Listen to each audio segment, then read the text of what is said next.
no commercial airlines really. That's crazy. I'll check it out.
to stand up strong, face the truth about themselves, to understand what went wrong. I know we can find a way.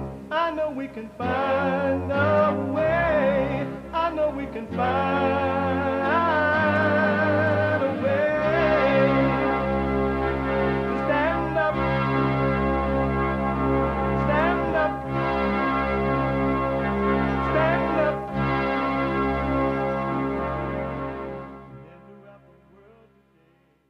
Uniting the races with truth instead of dividing them with lies. We're also rebuilding the family by rebuilding the man. I'm Jesse Lee Peterson. Good morning.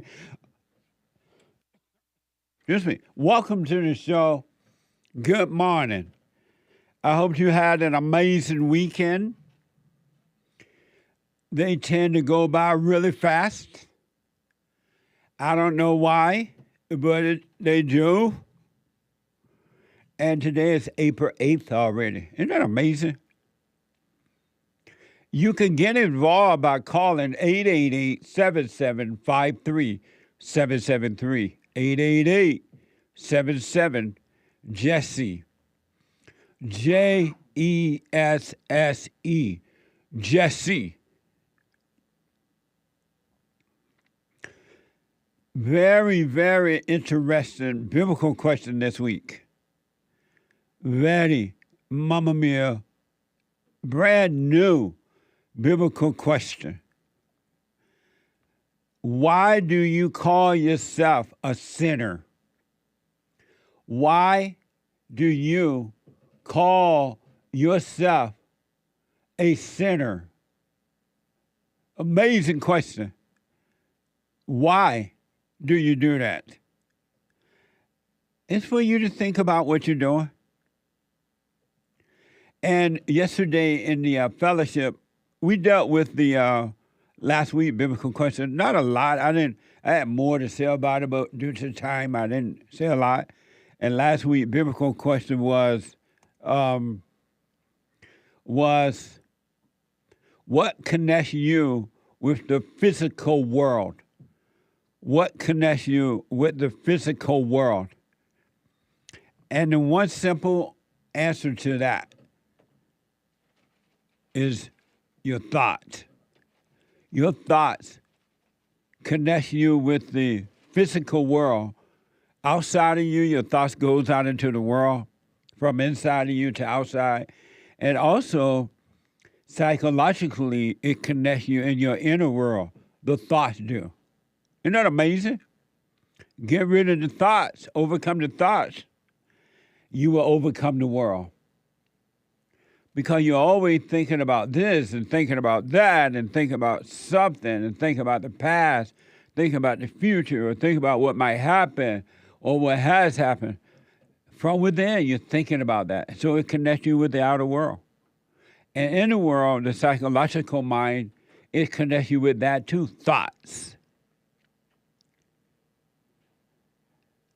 It's amazing that the one thing that we all, the human beings, make so important is our worst enemy, which are thoughts. Just think about it. You can't have feelings unless you have thoughts first, so-called good or bad. You can't even get angry if you don't have the thought first. You can never consider or think about a past or future if you don't have the thoughts first. I hear some people say that they were traumatized and they're gonna be traumatized all their lives, their whole life. Isn't that crazy? But I understand it. But they're gonna be traumatized their whole life, meaning that that's all they will ever think about. What happened to them? And then in thinking, it's going to bring the feelings, the so-called traumatized feeling, and they're going to think they're reliving it because they have the feeling that go with the thought, and the thoughts go with the feeling. And they're going to think they're reliving it, but it's just a thought. It's not even real. They are reliving something that doesn't exist anymore. Only in the thoughts. They are reliving something that does not exist anymore. Isn't that crazy? A whole lifetime. And then they go to the counselor, the psychiatrist, the so-called expert, and they remind them all the time to live it, relive it, relive it, relive it, relive it, relive it, and then they get their medication. And you're stuck now. You're definitely going to be in it all your life. Your thoughts connect you to the world, the psychological world inside of you, and the physical world outside of you. And if you want to overcome it, because God said, be in it, but not of it. You can't it's not enough to just say, oh, I'm in the world, but not of it.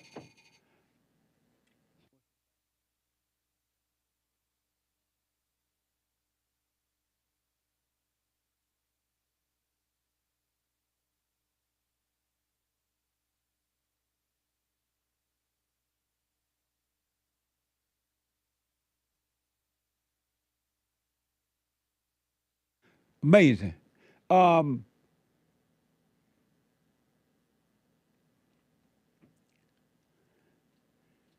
one thing that destroys us as human beings has become the most important thing, and that's thoughts. And you can't make yourself overcome the world by just saying, you know how the Christian, they read in the word, in the Bible, it says to overcome the world. And they're like, oh, I'm in the world, but not of it. They're totally locked in to the world. It's not something you can say you're not. And it's so. It's something you have to overcome by overcoming thoughts. Because once you overcome the thoughts, you're going to overcome the feelings, you're going to overcome the connection with the world. You're not going to think about those things anymore. Amazing, amazing question.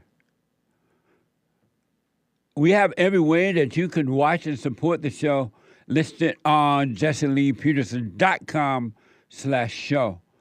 JesseLeePeterson.com/show. And if you're busy, some of you are busy, you're going to be watching the clips today. So you may be traveling or whatever, right? So you might not have time to sit and watch the show. You're going to podcast later, but you don't have time to sit and watch it. You can podcast the show, but you could be listening while doing whatever you're doing, on your way to look at the clips or whatever. Or you're on another plane that is falling to pieces in the sky, or as it's about to take off. Amazing, huh? You could be listening to the show on your iPhone or iPad by calling the listen line at 641-793-1500. 641-793-1500. And to donate and have your comments read out loud, go to buymeacoffee.com. Buymeacoffee.com/JLP talk. Or rebuildingtheman.com. Rebuildingtheman.com. And remember, if you go to look out at the eclipse, don't look up. Unless you have, they said those special glasses things supposed to protect your eye. That's what's being reported. I don't know. What the? But don't look up. My producer and I was talking about the eclipse this morning, Sean, because he believed that the Earth is flat. Come on, man. And so I'm like, okay, now that the moon and the moon going to cover up the sun going around it, if the Earth is flat, how is it going to go around it? And he showed me what he thought to be true. I understand. Anyway, it's Monday. And for those who might be new to the show, there's a line open if you want to jump in there. 888-7753-773. 888-77-JESSE. JESSE. every Monday, for those who might not be aware, we have Monday for females. We take all calls though, but when the females come in, we deal with them right away. So today is Monday, and we deal with all calls. It is Female Monday.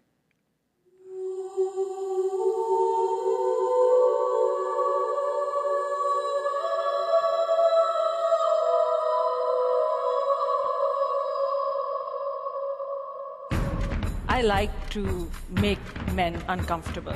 All my life I had to fight. Let women take over. Some of us believe that women are getting paid less than men. I proudly say I'm a feminist. Thank you. Deep in their soul, they want to be home with those babies. We've been lied to for so long. Yep. Amazing. Absolutely. Absolutely. You know, I've been saying for a long time now, and a lot of people have been saying it, that the public schools are no good. And that I've been saying that any parent that send their children to a public school today doesn't love their children. They have no love for the children at all because the mother can stay, especially if married, the mother can stay home and raise the man's children and educate the children at home. There are other ways out, but they don't love their children. And in knowing what's happening at the public school because they're on the parents on an ego trip, trying to be equal and all that mess, they just don't care about the children. And the public schools are going crazy. But it doesn't matter because the parents want to go and get ego feeling, feel good. And so they just sacrifice the children anyway. And especially the white parents, and I guess the Asian parents, but especially the white parents. I'd never imagined that, a lot of things I imagine, but I'd never imagined that one day white parents would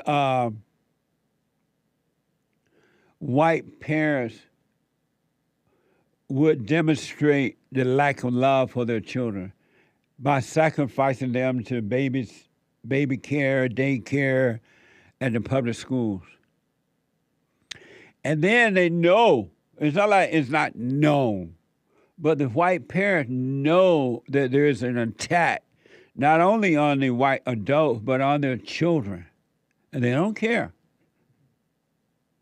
Long as the mother can go and pretend she's equal to the father. The hell with what's happening to the white children. Grandpa, tell me about the good old days.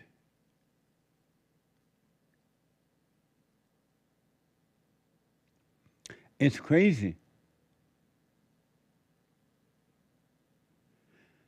There's no love. When I say nobody love nobody, nobody love nobody, I mean that. It's so true. It is so true. It's all about self. And that's because they have not overcome the ego self, the false self.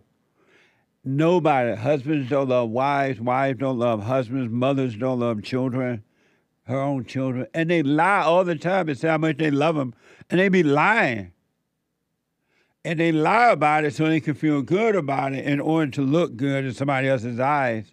So that they think that, oh, she's such a good mother. She's a liar. She's not. If she was a good mother, no such thing, by the way. If she was a good mother, then she would not be sacrificing the man's children to the schools and places out there. And it's known in our country today that white kids and Asian kids are smarter than any other kids. They like lead the way in smartness, right? And so in some of these schools, they have special classes for smart and gifted children. And in the beginning, when they started, everybody was fine with it. They were fine with it because it made sense. Why leave the smart kids in class with dumb kids and hold them back just because the other kids are dumb? And the parents don't care, the parents don't put time in helping the kids do homework and stuff like that. Why make your kids suffer with them? So they created gifted classes, smart classes. But now that you're letting the blacks take over, they're saying, oh, there's too many. There are too many Asian and white kids in the smart classes. There are too many smart kids in the gifted classes. And so you're making the black kids and the Mexican kids look bad, especially black kids. I almost don't want to include the Mexican kid with the black kids. But black and brown.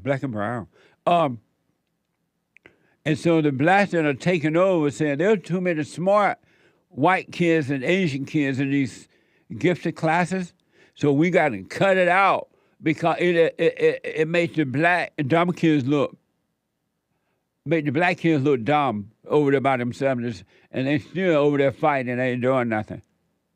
So they ending, in some places they're ending the gifted classes.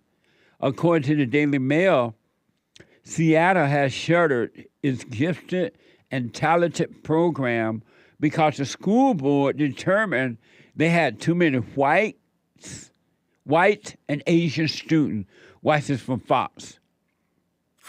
Starting this fall, all neighborhood schools in Seattle will have to incorporate gifted students into their classrooms. Typically, many of these highly capable students are either separated into different schools or what's known as cohorts, where they're kept together so teachers can focus on their advanced needs. But Seattle Public Schools is getting rid of the cohort model in the name of equity. Historically, it boils down to highly capable cohorts having more white and Asian students and other races underrepresented. Their website says gifted students will not be separated and will start going to their neighborhood schools in order to address, quote, historical inequity. Teachers in the district will now be required to come up with individualized learning programs for all of their students, leaving some parents of students already in this advanced program arguing that their kids will now be held back by the concentration of lower learning students. Wow. You would think that the blacks would not want that to happen. The blacks would say, no, don't do that. You're making us look stupid now. You were, because now you are saying we are not smart, and you want to get rid of the smart kids' school and put them in with us because we're just not capable. You would think they wouldn't want that to happen, but they don't care. And watch how the white parents and the Asian parents are going to, I don't know if the Asian's going to do it, but the white parents are going to send their children to the dumb classes now. Because that means the white mother has to stay home or find some good private school to put them in. They don't have time for that. They got to go out and build their ego. So let the kids get beat up, the white kids get beat up, let them be dumbed down, let them be attacked, put them in with the blacks. Just throw them in there. Grandpa tell me about the good old days. And look like, if I would recommend that the blacks pull away from the black mentality and the crowd mentality on going along with those blacks who feel that way and say, no, I'm going to earn it myself. If not, fine, but I don't want to do this. You got to start being individuals, black. You got to do what you want, but I would recommend you just be you. Be yourself. And stop going along with the crowd trying to prove something. The crowd is always wrong. There's not one time the crowd is right. Always wrong. Why not be an individual? The way the blacks were in the good old days before the so-called civil rights movement. Why not just say, you know what, I'm sick of this. I'm pulling out. It's like pulling away from the plantation of the Democratic Party. Some blacks are saying, you know what, nope, I'm done. But those blacks who identify with the party or identify with the color or identify with affirmative action, They'll stand, and you're going to love them. Not all, but most teachers really do feel this way. Watch this from TikTok. Expectations, but you guys always want to push it. You privileged white boys always just want to push it to the end. No, knock it off, Trayton.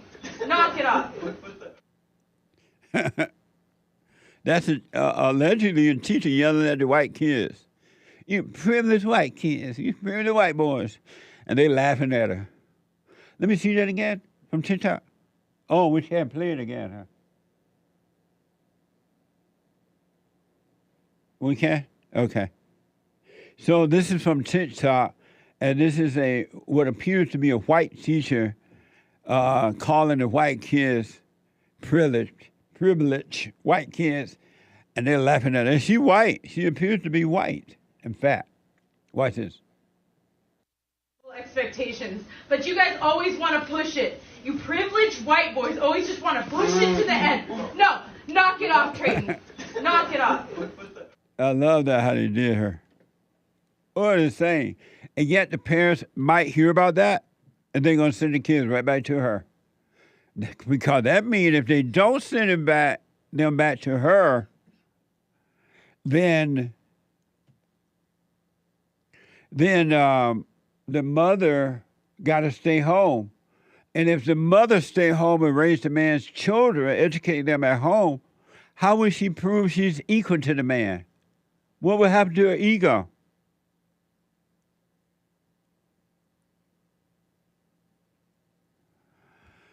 Grandpa, tell me about the good old days. I never really, I'm serious too. I'm not making it up. I'm not trying to be sensational. I'm not trying to get a reaction. But I just never thought, a whole bunch of stuff that's happened in my country I never imagined. But I never imagined that one day white people would be so afraid. Will have so much fear. It's just something you just don't think about. I just never imagined that. To the point that they let their children get beat up by the colored people. By the black. They're like, these white kids are getting brutalized by the blacks. And there's like more than one kid jumping on the white kid and just beating them. But the mother and the father don't care. They send them right back the next day. Oh, you got to prove you're not a racist. So go back to school and get your butt kicked again. And you better pray you come out alive. I just never thought white people would become cowardly people. Look what it took to build America by the whites. They have curves back then. That's gone now. According to VladTV.com, Miss Brown, a Detroit teacher who also goes by the rap name Drippin Honey. Miss Brown, a Detroit teacher who also goes by the rap name Drippin Honey, explained that a parent of one of her students was unhappy about her song Drippin 101. Her music video from Drippin 101 featured her own students. Watch this from Drippin Honey.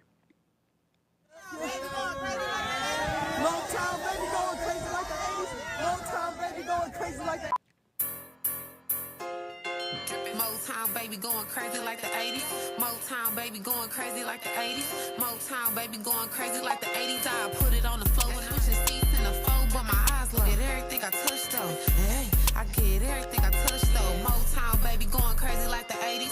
Motown baby going crazy like the 80s. Amazing.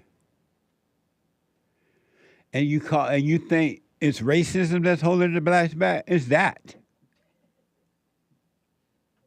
And you want to get rid of your smart white children and Asian children and put them in with that. According to this report, allegedly, that's a teacher making a Drippin Honey video with the students. They are black. And if you complain about it, say something about it, especially if you're white, they'll call you a racist. And so the white doesn't say anything.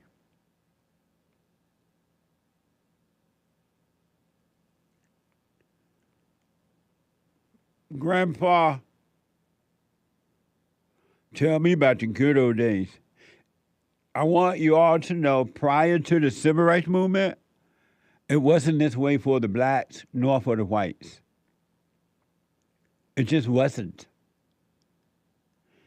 And the civil rights movement screwed up everything. It was the worst thing that ever happened to the blacks other than abortion. And speaking of abortion, the Great White Hope, Donald Trump, put out a video this morning, according to some of the reports, on his site, Truth Social.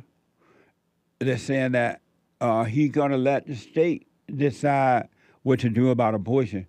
It's the state's right. Amazing! And so he's going to let them decide which is the right way to go. Because the Democrats are trying to trick him. They're trying to really push abortion so that they can get more votes, they think.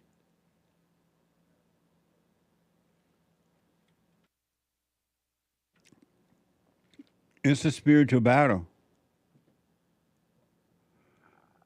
It's a warfare between good and evil, right versus wrong. You are your own world. You can either continue to live in your insane world inside of you, which would cause you to live in it. Insane world outside of you, you'll be in it, of it, and of it, and it. Or you can live free. You really, really can. It's up to you. Teresa is out of Texas. Teresa, welcome to the show. You're on the air. Hi, Jesse. Hey, Teresa. Okay, I have a question. Okay. How do you look at a thought?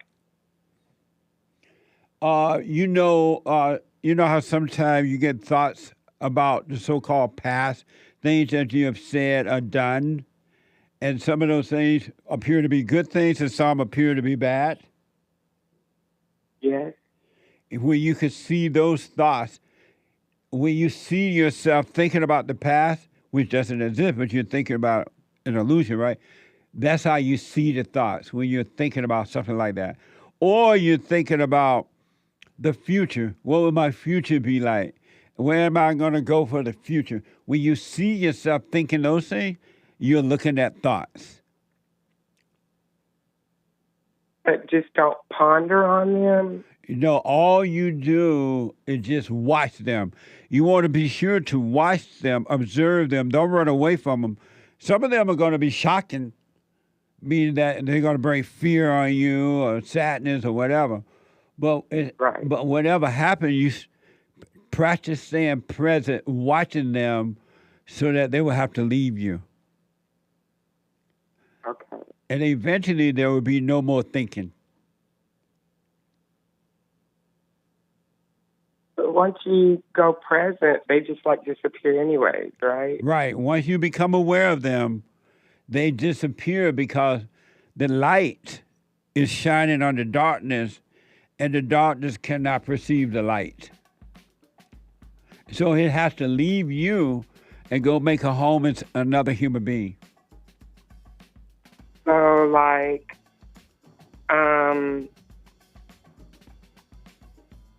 whenever I forgave my mom and my dad, those bad thoughts, they don't come like they used to. Right. Hold on, Teresa. Hold on.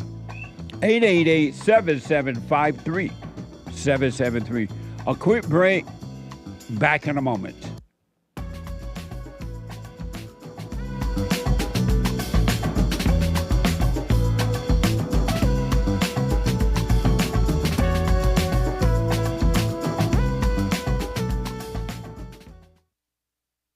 I have books that are amazing. I highly recommend you get them. 7 Guaranteed Steps to Spiritual, Family, and Financial Success Guide. Even if you're not starting a business, but you have a job, or you're on welfare, it can help you if you do. Be doers of the word, all right? From rage to responsibility. From rage.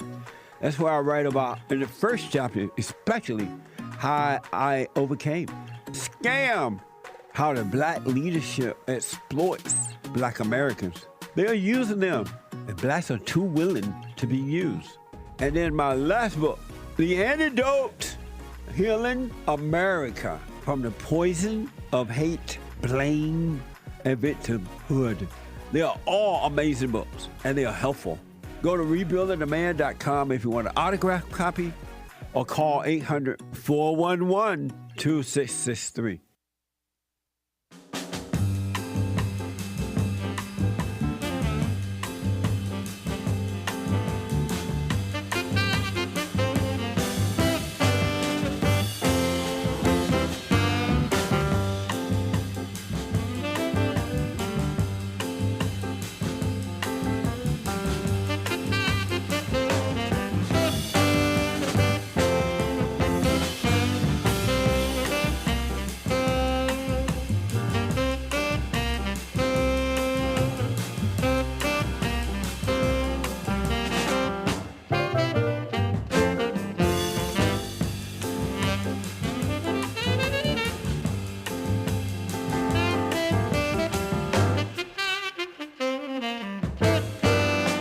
So, okay, welcome back. 888-77-JESSE. So, today is the little eclipse thing happening. And I'm being told by Hassan, I don't know if it's true or not, that some of the Christians think that this is the day of the rapture or something like that, right? Yeah, like they think it's got something to do with Revelations and, that there's going to be a whole bunch of stuff happening today. And so are they waiting outside so they can be taken up? Yeah, baby. Yeah, get ready to be beamed up. But we had the eclipse happen before. Ain't nobody go up. That's true. That don't stop them from the imagination. But where you hear that? I'll show you at the break. There's some videos. Wow. The Christian can't get into Dharma, huh? Christian, this ain't no rapture day. When the moon reached the seventh high and Jupiter. It's been happening a long time. I remember as a kid, they used to do this stuff. Ain't nobody went up yet. Start waiting for something that has already happened. What the? Anyway, for personal shout-outs, birthdays, weddings, anniversaries, whatever, encouragements, go to Cameo, personal shout-outs. I do them for you. Cameo, CAMEO.com/Jesse Lee Peterson. CAMEO.com/Jesse Lee Peterson. The Hake Report is coming up at 9 a.m. The Hake Report at 9 a.m. Pacific time to 11. 9 to 11, then Joel Friday TV. He'll be like, at 11 a.m., Joel Friday TV. And then the American Anchor Baby. All right? Let me go back to Teresa out of Texas. Teresa, thanks for holding. Go ahead. I think we were talking about, I mentioned that, like, once I forgave, I started forgetting about all those thoughts didn't come like they did before I forgave. Absolutely. To forgive means to forget. When you truly you really do forget. Yeah, absolutely. When you forgive at heart, you realize you're wrong for being angry.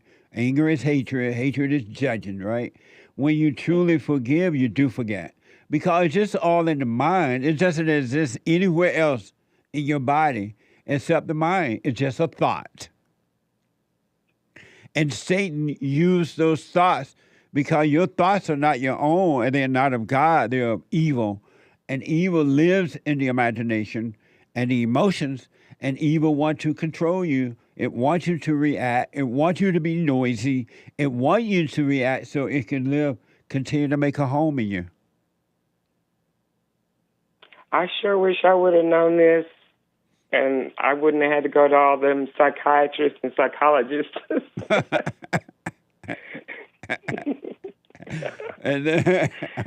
Because they did keep me in that space where I was constantly bringing that up, thinking about it, crying, worrying about it, and stuff like that. Yeah. And then, boom, once I got the part about forgiveness and everything like that, I was like, it was all women. That was my psychiatrist. See that? Every time you listen to the woman, you will suffer. Ain't no way around it. Whether it's your mama, your friend, female friends, and psychiatrists, the psychologists, the so-called expert, every time you listen to the woman, you're going to suffer. Ain't no way around it. Amen. But I've said over, intellectual people are dumb. They have no common sense. They have no insight at all. They only have the intellect, and the intellect is evil. The intellect is of the devil.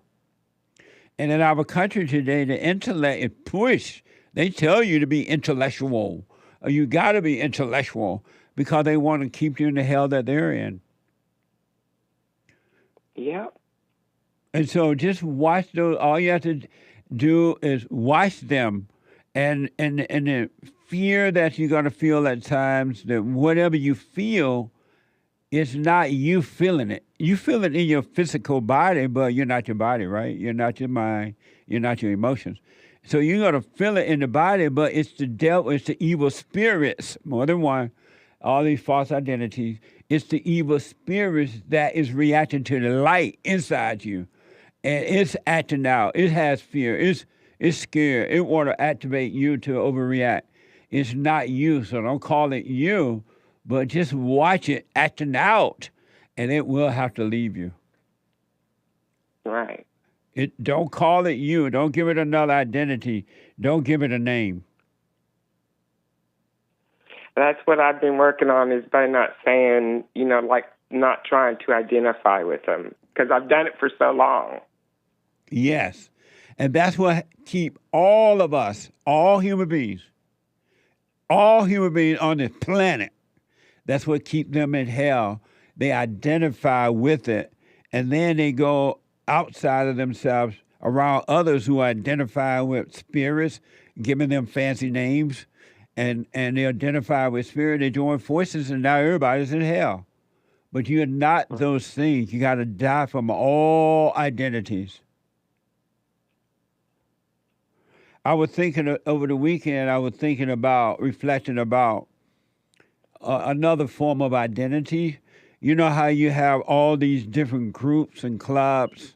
You have the abortion people, pro-abortion, then you have the anti-abortion, then you have the black female groups, then you have the male groups, and then you have the elitist group, and you have the dumb group, you have all these groups. And all these groups include the government against other governments, and they are all on the ego trip, and they go to war against one another, fighting for their own identity, for what they believe is their identity. They have a right to be anti-abortion, and they're going to beat you down if you don't agree with it. They have a right to be pro-abortion, and they're going to beat you down if you don't agree with it. They have a right to this and a right to that, and all you have is hell fighting hell, because everybody is fighting over their false belief. That's why you cannot identify with anyone or anything. It's going to keep you in hell. It's just another false identity. You can know that I wouldn't want to, do abortion. I wouldn't want to support abortion, but if somebody else want to do it, go ahead. I don't care. It doesn't bother me. That's your life. If you want to live in hell by doing abortion, you do them. Stay in hell. God leave you in hell. You know when you cry real hard, Lord, save me, and the Lord don't save you, and you be crying. Remember those days, Teresa? You want to say, there's no God. Right. You pray real hard. God, save me, help me, save my children, do this and do that. And he up there just looking at you, crying and carrying on. And he's like, what's the? And he's like, why don't you just get up and live? Why you got to be carrying on like that? And you out there worshiping the devil, calling him God. The devil love it when you cry. Yeah, there's been times when I've gone through that, and then I see that it didn't end up being as bad as I made it seem in my head, or the devil made it seem in my head. Yes. And I'm like, why did I go through all that? Just ego drama. You love the pain of crying about it. Poor me. I'm getting my feelings hurt, my reputation destroyed, my family this and this. Everything's about me. And so I'm just crying and feeling good. And crying over is another thrill. And then if somebody come around and see you crying over it, you're going to cry louder. Or, or you sit up in church and you start crying, and someone pat you on the back. Oh, that's okay, baby. You're really going to boo-hoo then. It's all ego. What a mess. Thanks, Jesse. You're welcome. Stay with it. Stay with it. And I want to encourage you, when those thoughts do appear, watch them. Don't turn away from them. Don't turn on the TV. Don't do that, but watch it. See it all the way through. Go through the hell so you can reach heaven. And you're going to see it was never you. Okay. I wish you well. Let me know how it goes. Thank you, Jesse. You're welcome. Amazing. 888-775-3773. Let me go to Jenny, a first-time caller out of Illinois. Jenny, welcome to the show. You're on the air. Hi, Jesse. I'm Hey, a new fan. Thank you. Thanks for calling. I just wanted to say that I used to be a public school teacher, and I was one of those horrible feminist teachers that you were talking about when you were playing the TikToks. Right. I was in Chicago public schools, and I used to indoctrinate the kids, and I'm not a feminist anymore, and I'm not a liberal anymore, and I quit the public school system and staying home being a homemaker now. Right on. So you're right about the public school system. I would never recommend anybody send their kids there. It's violent. The teachers are indoctrinating the kids, and I regret that whole life now. If you can think of something, can you give me an example how you would indoctrinate them? I would tell them that white people are racist, that the patriarchy is controlling everything, and that men were bad. I would tell them God doesn't exist. That God doesn't exist? Yeah, I used to be a hardcore atheist. I'm a Christian now. And are you white? Yes. And so were you talking to mostly white kids or all mixed? One school was almost all black kids, and then another school I worked at was almost all Hispanic kids. I didn't really have many white kids in Chicago. Oh, okay. And so and I understand it too, when we're wrong, we don't know we're wrong until we start to examine ourselves. But when you were doing that as a white woman, you believe that what you were saying was true? I got indoctrinated in college, and I became a Marxist and an atheist. I got brainwashed in college. So I believed I was doing the right thing at the time, but I didn't realize, now I realize Satan was my daddy. Yeah, that's right. And so you went to college not with that mindset, but while you were there, they indoctrinated you. Yeah, they told me I was racist. They told me all white people were racist. All my professors were communists. They're all atheists, and I got completely brainwashed. Did you try to resist the brainwashing when you first heard it? I think I kind of thought my professors were so smart, and I don't think I resisted that much, honestly. Well, It's embarrassing. No, I understand. We've all been there. Everyone who has anger is brainwashed. It's easy to brainwash an angry person. You can't brainwash. You cannot brainwash a person who is not angry. You can only brainwash an angry person. So that's why it happened. But let me ask, and so what happened to change your mind for you to bring you back to common sense?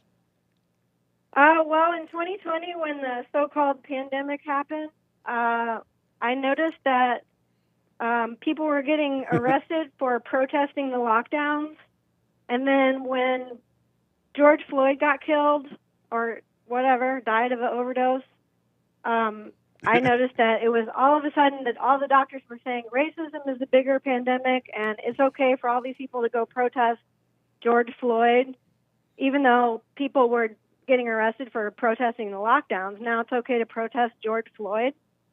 And I was like, that doesn't make any sense. So then I started digging into what was going on, and I realized the whole pandemic was a scam. And then I just started getting red-pilled and became conservative and realized I was lied to. Yeah, that's what happens when about a year later, I started believing in God again. That's what happens when we examine ourselves. Well, that's what happened to me. I started to question things because I wasn't brainwashed down in Alabama growing up on the plantation. This happened when I moved to L.A., and I started listening to Jesse Jackson, Louis Farrakhan, and all those people, and some of the black preachers. I became brainwashed then, but it didn't change back to normal until I started to question things like, well, if white people are holding me back because I'm black, why is it that they're not holding Louis Farrakhan and his family, Jesse Jackson and his family, all these people, the preachers, all these people who preaching this crap, they were living high on the hog, their kids were going to the best school, they got the best jobs, and it wasn't until I started to question that I was able to see. So was it painful to realize that you were wrong, that you had been lied to? Was it painful to realize that? Yeah, it was extremely painful, and I lost all my friends and I lost all my family. And when they found out I voted for Trump in 2020, my whole family just completely disowned me, and I lost all my friends. And it was very painful. Well, I want you to know that happened because our family, our blood families are not really our families. Those who have truly been born again of the heart, not those who just went down to the church and accepted Jesus and all that crap, but those who have been truly born again spiritually are our true family, not those of the blood. That's why they can turn against you. And then so-called friends is just a word. It's not even real. And so you're really overcoming the illusion, so you'll be fine. Thank you, Jesse. What other quick question? When you were a white teacher in black and Hispanic school, were you afraid for your life? Sometimes, yeah. There were times I definitely was. Yeah. I was in some very dangerous schools. And now you're out of them, right? Yes. Amazing. Amazing, Jenny. Thank you. Amazing, amazing, amazing. God bless you and stay with it. It's just going to get better for you, all right? Thank you so much. God bless you, too. Thank you. Amazing. Bye now. What the?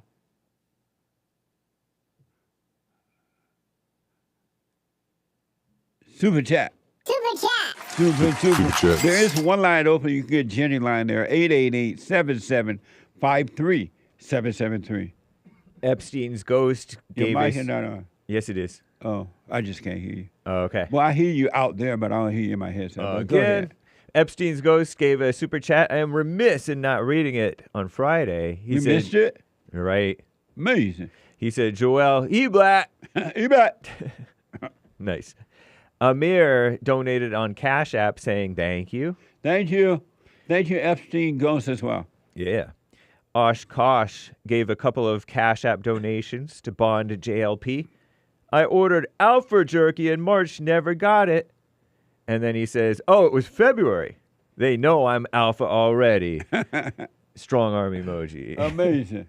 Don't worry, man. You will get it eventually. I ordered mine in end of November, and it shipped in early January. So it just takes several weeks to ship. Amazing. Thank you. Alpha Jerky. But shout out to them. Jake Hudson, thank you. Oshkosh, by the way, for the 2 Cash App donations. Thank you. Jake. Yeah, thank you, Oshkosh. Jake Husden. Oh, yeah, that's it now. Okay. Nice. Thank you, Nick. Thank you, Nick. American Anchor Maker coming through. He's a genius. I know. A child progeny. Energy given to him by God. Nice. Amazing. Jake donated on during the Fallen State stream on Rumble, saying Jesse is awesome. Thank you. And thanks for the support as well. Thank you. Yeah. Not a victim bought a coffee. No message. Thank you. Someone bought 4 coffees. Hey, Jesse, in the Bible it says, don't say God's name in vain. I didn't understand that. Can you tell me, like, how or in what situation you shouldn't use God's name?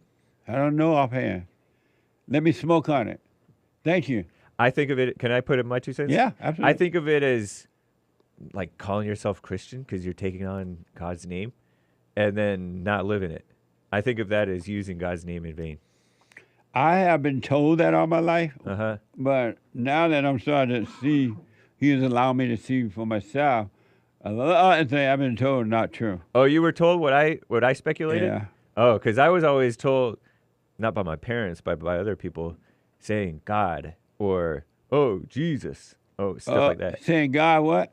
Oh, God. Oh, my yeah, God. I heard that too. Yeah. So that's why I don't know what it is. Yep. Did you know that Hassan was telling me that there are some Christians out there who think that because the moon is caused by the sun, past the sun today, that they think this is a revelation, and that why are you laughing? Does Christians think this? That what Hassan said. Right. And he said that they think that they're gonna be taken up. What the?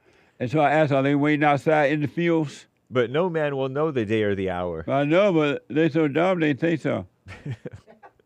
These theoretical Christians. Can you imagine they're waiting outside to be going up today? And then we had eclipse before. I used to get those little glasses thing. Right. Me too. I ain't seen one person going up there. Me neither. I saw a man in the moon, though.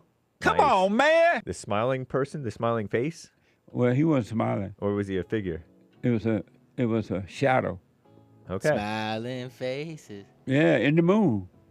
Okay, thank you. John bought 5 coffees. Jesse, I'm currently talking to a woman divorced. She was divorced because of adultery, and she has a child. She understands God's order for the family. Before I go further, I wanted to ask, even if she does fit the criteria for a wife, should her having a child with another man heavily influence my decision to pursue her? Thanks. What's his name, John? Uh-huh. John, run. Do not get into that situation. Stop trying to save these women. They're going to destroy you like they did with the first man. No, John, don't do it. Wish her well and run. God ain't in that. Run, John. John, run. Run, John. Don't walk. I'll be back in a moment. 2 more hours to go. I recommend you get a copy of my book, From Rage to Responsibility. I write about how the spirit of anger was taken away from me 29 years ago. I forgave my mother who tried to turn me away from my father, and I returned to my father, and through him, my father on earth, and through him I was able to return to God. No man or woman can return to God unless you go through the Son. And men are sons of God. They may be weak, pathetic examples of it, but it's the spiritual order of life. God in Christ, Christ in man, man over woman, and woman over children. So get From Rage to Responsibility. I write about that. Go to my website, rebuildingtheman.com for an autographed copy, or call 800-411-BOND. And donate to my nonprofit, Bond, the Brotherhood Organization of a New Destiny. We are rebuilding the family by rebuilding the man.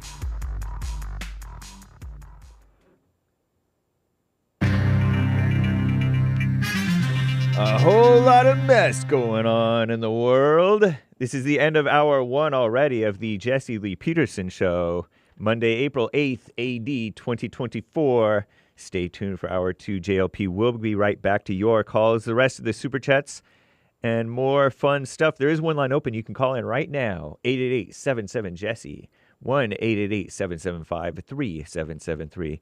During Hake news, not fake news, a total solar eclipse. Mrs. Moon is passing in front of Mr. Sun, allegedly, according to reports. It's solar eclipse day. Millions of Americans, according to the far-left female-run outlet The Skim, as if they know so much, and Commie Nonsense Network, will be gazing up at the sky in hopes of seeing the moon pass between the Earth and the Sun.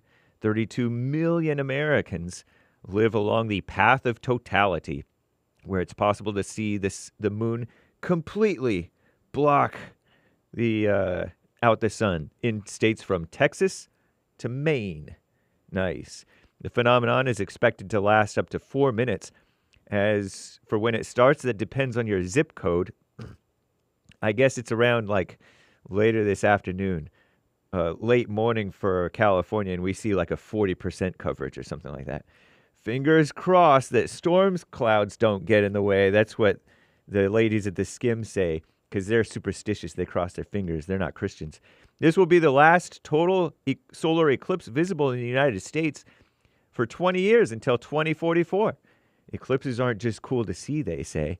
They're also essential to scientific discovery. Wow. Just don't forget to wear your protective eclipse glasses. They're like super blocked out. You can barely see anything. Experts say it can be safe to look up during the few minutes when the sun is fully obscuring the moon. I mean, the other way around. The moon fully obscures the sun. However, staring directly at the sun before or after the total eclipse or during the partial eclipse can result in permanent damage to your eyes. So that's that. Gaza drama. Meanwhile, on Earth, Israel has withdrawn its forces, according to CNN, from Khan Yunis in southern Gaza after months of fierce fighting that left much of the city in ruins. But Israeli troops are far from stopping, and that's a quote, operations in the enclave. Military's chief of staff said that. Israel's defense minister emphasized that troops would prepare for new missions, including in Rafah, where about 1.5 million Palestinians are sheltering. Also, over the weekend, talks between Israel and Hamas in Cairo, Egypt, yielded significant progress. That's also a quote. And consensus on many controversial points. So said Egyptian state media, if you believe them. The negotiations aim to achieve a ceasefire and a hostage deal. That's from Commie Nonsense Network. The ladies at the Skim report on Mexico and Ecuador. Ecuador, another country down there, that south of the border somewhere. Where there's outrage in Mexico over the weekend, Mexico cut diplomatic ties with Ecuador after police in Ecuador raided the Mexican embassy in Quito, Quito, in Ecuador. Ecuadorian forces stormed the Mexican embassy to arrest Ecuador's former vice president, Jorge Glass, who faces corruption charges and has been at the embassy, Mexican embassy in Ecuador, I guess, since December. The raid sparked an outcry across Latin America. That's, I guess, Central and South America, as the embassy is considered to be sovereign territory. Mexico plans to raise the issue before the World Court in The Hague. I guess that's all they can do if they want to go about it the orderly way. All of a sudden, Mexico cares about the law? Sounds interesting to me. Ukraine propaganda, your daily dose of Ukraine propaganda. In his starkest warning yet, Ukraine's unchristian President Volodymyr Zelensky said his country will lose the war with Russia if the United States doesn't supply more military aid. And that may be just as well for all involved, honestly. Who knows? Zelensky had a video conference Sunday, pleaded for more munitions, and said other states will be attacked if Ukraine is unable to sustain their resistance. I'm James Hake. Now back to JLP, Hour 2.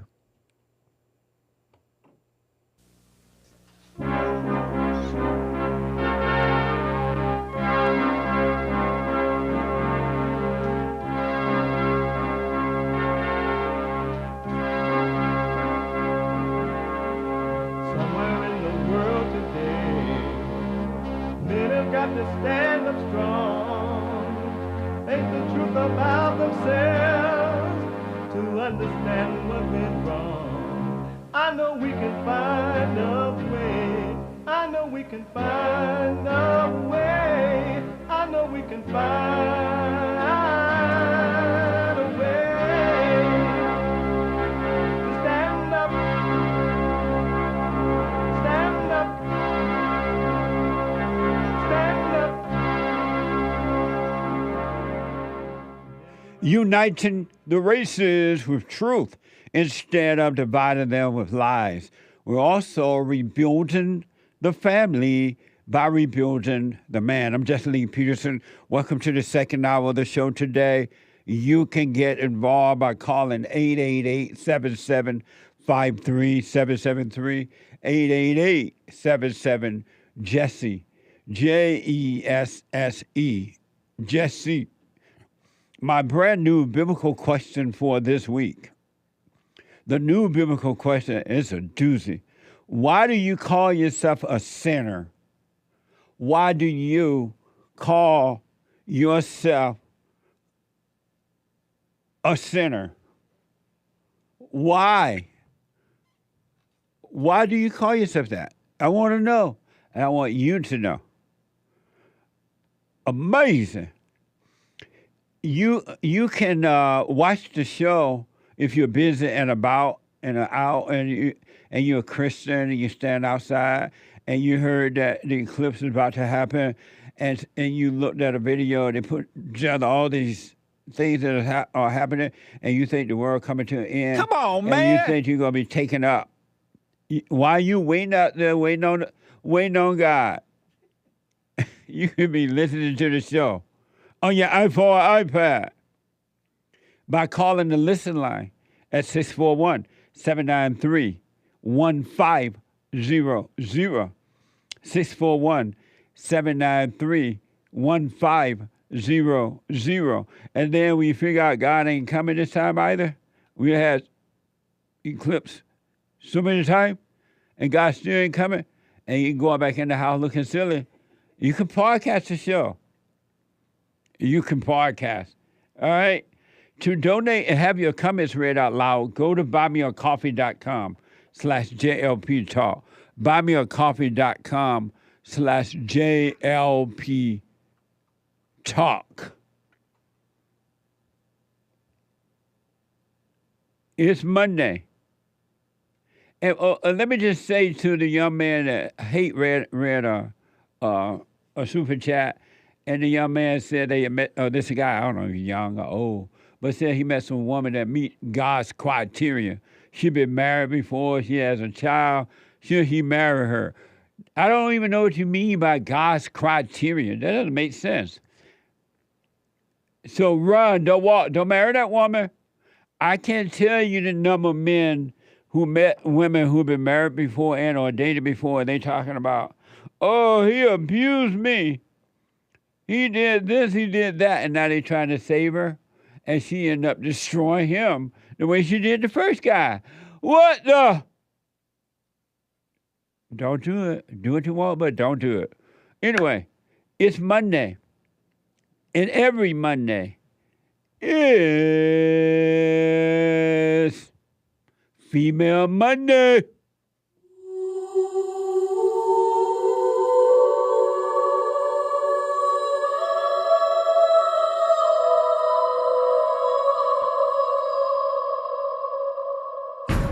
I like to make men uncomfortable. All my life I had to fight. Let women take over. Some of us believe that women are getting paid less than men. I proudly say I'm a feminist. Thank you. Deep in their soul, they want to be home with those babies. We've been lied to for so long. Amazing. They do. What a mess. 888-7753-773. Let me go to first-time caller Douglas out of Florida. Douglas, welcome to the show. You're on the air. Hey, Jesse, thanks for taking my call. Yes, sir. So I want to answer the biblical question. I believe... why do you call yourself a sinner? Yes, I call myself a sinner because I break one of the 7 deadly sins, which is gluttony. I overeat too much. Instead of just being happy with what I have, I tend to eat more than that. And so I don't listen to my body, and that causes me to sin for gluttony. And why do you call that a sin? Because that's what the church defined it as, one of the 7 deadly sins. Did God define it as one of the deadly sins? If we believe the church is a representative of God, yes. Did God call it that, or the church called it that? The church called it that, though. Yeah, you're right. But God never called that a deadly sin. What did he call it then? Gluttony. Oh, just gluttony, just a thought. Okay. And so why did...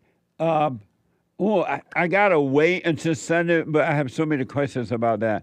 So you call gluttony a sin? Yeah, overeating. It just means overeating. And why do you overeat? Because I love it. What are you so unhappy about that you have to overeat? Probably I'm happy because of my situation in life that I haven't accomplished the things I want to accomplish, or I don't have a wife or kid yet. So those are kind of the things that How old are you? Overeat. How old are you? I'm 32. And who told you that you needed to accomplish something? Society. And so why do you believe society? I shouldn't. You're right. No, that was a question. Oh, why did... Say it again? Why do you believe society? Because that's how we all live together in one cohesiveness, as one civilization, the American civilization. But a society is setting you up to live a hard life. Oh, okay. But I appreciate you, definitely. I want to respond so bad to it, but I got to wait until Sunday. Thank you for responding to it, all right? Okay, thank you. Have a good day, Jesse. You too, buddy. Amazing. 888-773-773.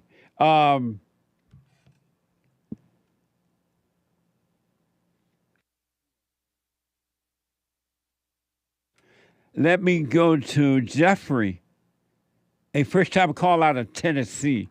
Jeffrey, welcome to the show. You're on the air. Oh, hold on, Jeffrey. Sorry about that. Okay, I can go ahead, Jeffrey. Hey, Jesse, thanks for taking my call. Yes, sir. Are you a first-time caller? Yeah. Okay, go ahead. Hey, man, I just want to say, like you said, what's wrong with the whites nowadays? I just feel like even when I was growing up, there was a little more, I guess, like you would say, brave, I guess. Yeah. Like, I stayed down the street from a trailer park, and I mean, it just seems like it's just not the same as they used to be, I don't know what it is now. How old are you? I'm 40. I'm about to turn 40. Wow, you sound so young. And you're black? Yeah, I'm black. I stay out here on the park. I went to a majority white high school, so I dealt with a lot of a lot of white people, and I got a lot of white friends. And it just seems like nowadays, it's a lot of just black, black people that's different from, how I am. And, it's like, it's not the same for I guess this generation. They don't really have to deal with, like things like the Klan and stuff like that. But, I don't even think black youth even consider, the racial divide like we had to use. It's like they run stuff out here now. Yeah. Yeah, it's a darndest thing. Now, I know that some years ago when I started to question whites about why they're afraid of the blacks, why they used to say that they felt guilty about slavery, so that's why they were giving in to the blacks. But I'm like, you had nothing to do with slavery, and the blacks who were complaining never been enslaved. They don't know anything about slavery, and what they've heard about slavery is not true. So why would you feel guilty about it? And I guess that guilt, has turned into fear, and it just got worse. It's amazing I mean, to see just like the white Americans just so like afraid. the teacher, just like the teacher called in. I mean, they taught the stuff, and they tell these people this, and you know what I mean. So I know you have white teachers telling black students whites are the problem. These kids are already angry. They're coming out of the home angry, and they've been lied by their leadership to be angry. And you're going to stand up there, a white person going to go, what the?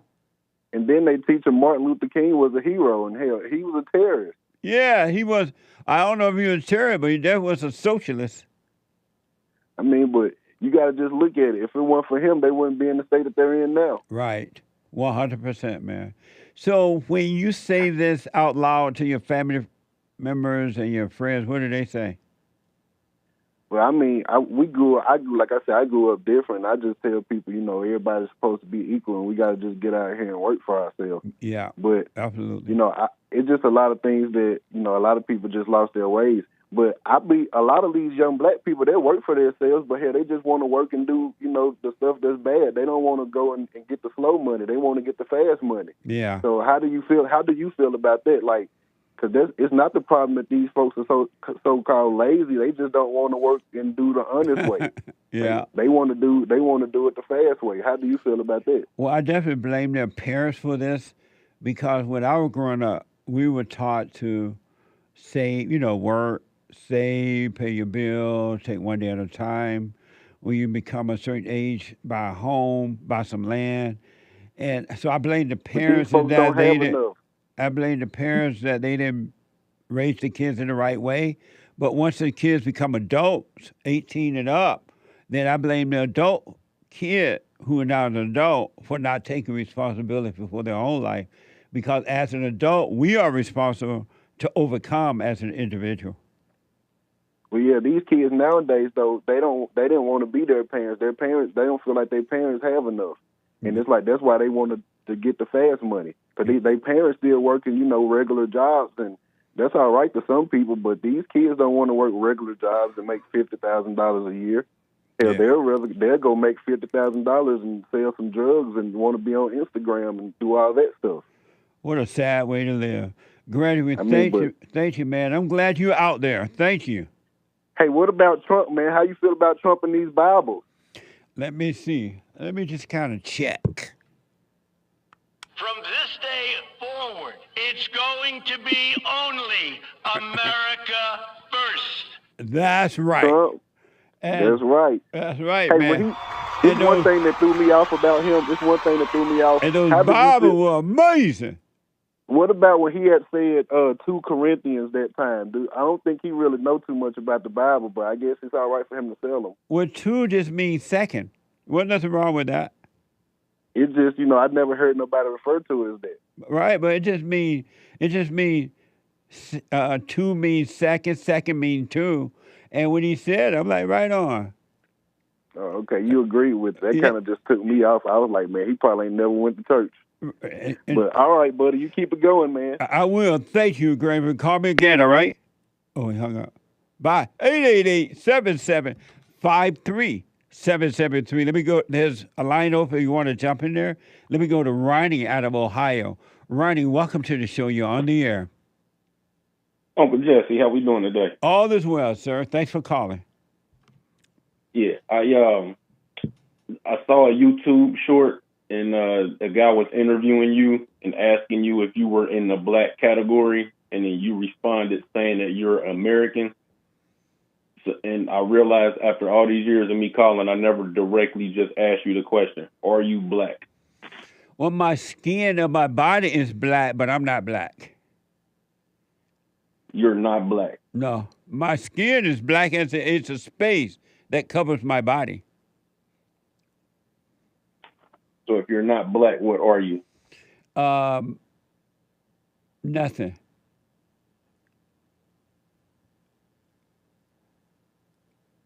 Amazing. Amazing. So what makes black people black if they have your same type of skin tone, and then you consider them to be black but not consider yourself black? What makes them black? They identify with their color, and that's what makes them black. But if they did not identify with their color or anything or anyone, they would be free. It wouldn't be about, they wouldn't even, if they even talked about color, it would be a joke, like I do, right? But they would not identify with it. And if they never identify with color, they wouldn't be joining all these groups and believing lies that keep them in bondage. They would be individuals.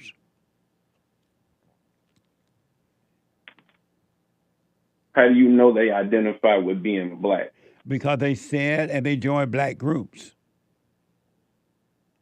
So if they don't join a black group, can they still be black? If they don't join the black group, they would not be into the black thing. If they don't join the black group, it means that they're not into their black color. They're not identified with the color. When we were growing up, they were teaching us to identify with character and not color. It's only a new thing that came about after the so-called civil rights movement happened, where they start pushing people away from character, the blacks, away from character to color. Are you black? I usually say yes. For the sake of your world, I'm not sure, because I'm not a member of Black Lives Matter or any black group. I'm an individual, so me not being a member of those groups. And when you say for the sake of my world, what do you mean? Because I thought it was going to be just a simple yes or no, like, yes, I'm black. Because my parents were black and their parents were black and so on and so forth. But you said you're not black because of this, that, and the third. And it's just a different world. And there is a different world, and it's inside of us.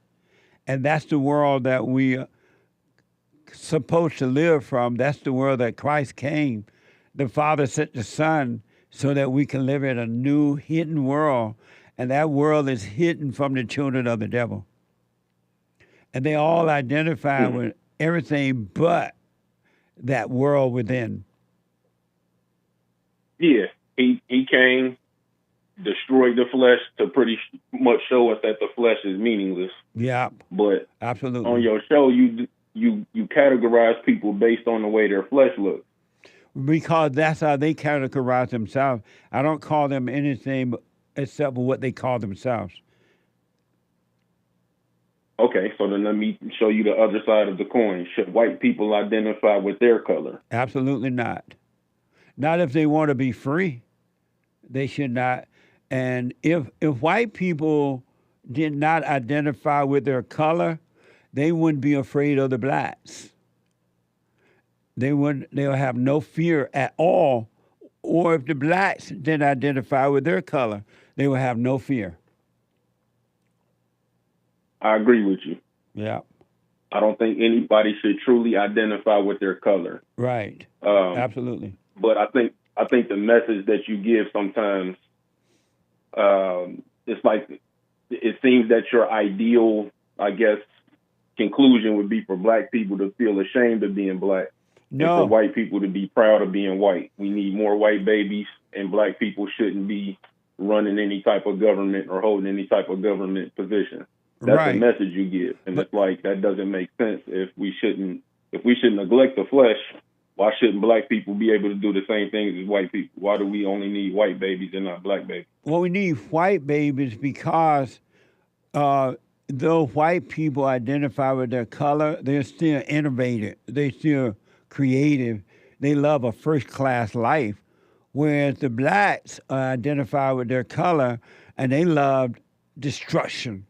They would take a beautiful area and turn it into a ghetto. And so that's why we need the whites, because especially here in America, if the whites become the minority, then America is over. It's over with for the country. Because if you notice, Ronnie, that even the blacks that are taking over, look at the black radical DAs and others, all they're doing is bringing on hell and damnation. They have no love. They're just destroying everything. Look at the schools. Look at anything they take over, the blacks. Because they are identified with their color and they're angry, all they're doing is destroying. that's one. I would say that's one man's opinion. I think you conflate like the worst type of possible stories and then try to sell it to us. Give me one me one that is not inflated. And give me an example of blacks who are leading in so-called leadership, and it's better. Even if I gave you one example, you would say that's only one example, so it's pointless. Well, give me two examples. If I gave you two examples, you would say thank you, Ronnie. You would hang up, and you would still say How that you know that's what's going to happen before I do it? Don't jump ahead. We've been there before. We've been there before. No, let's do it I'm not right here now. to change your. I'm not here to change your man. I don't want to change your man. I don't have any interest in even trying to do that. Well, then give me an example where blacks are in control and it's paradise on earth. Give me an example of where whites are in control and there's paradise on earth. Well, it used to be Van Nuys. It used to be Gary, Indiana. That wasn't the question. But now, the question is, give me an example of where. Yeah, I'm about to do it now. Now it's the suburbs of places like Tennessee, Florida. I'm trying to find out where the whites still control it because they're giving up control now. Some of the suburbs are still controlled by whites, and they are beautiful areas to be in.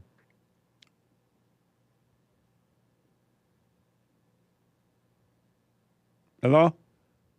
I'm here. I was waiting on the example of like a city or a neighborhood. You just said some, because there are some black neighborhoods that are thriving and safe. Like where? That's what I was asking you about the white ones, just so I can give you a comparison. Well, I just told you it's a suburb of Los Angeles, Orange County, San Diego, places like that, here in California. Right. There are going to be many pockets you can go to where white people are in control, and it's great. And then there are also going to be places where white people are in control, and it's a ghetto. Show me where black people are in control. But on a much lower scale. Show me where black people are in control, and it's great.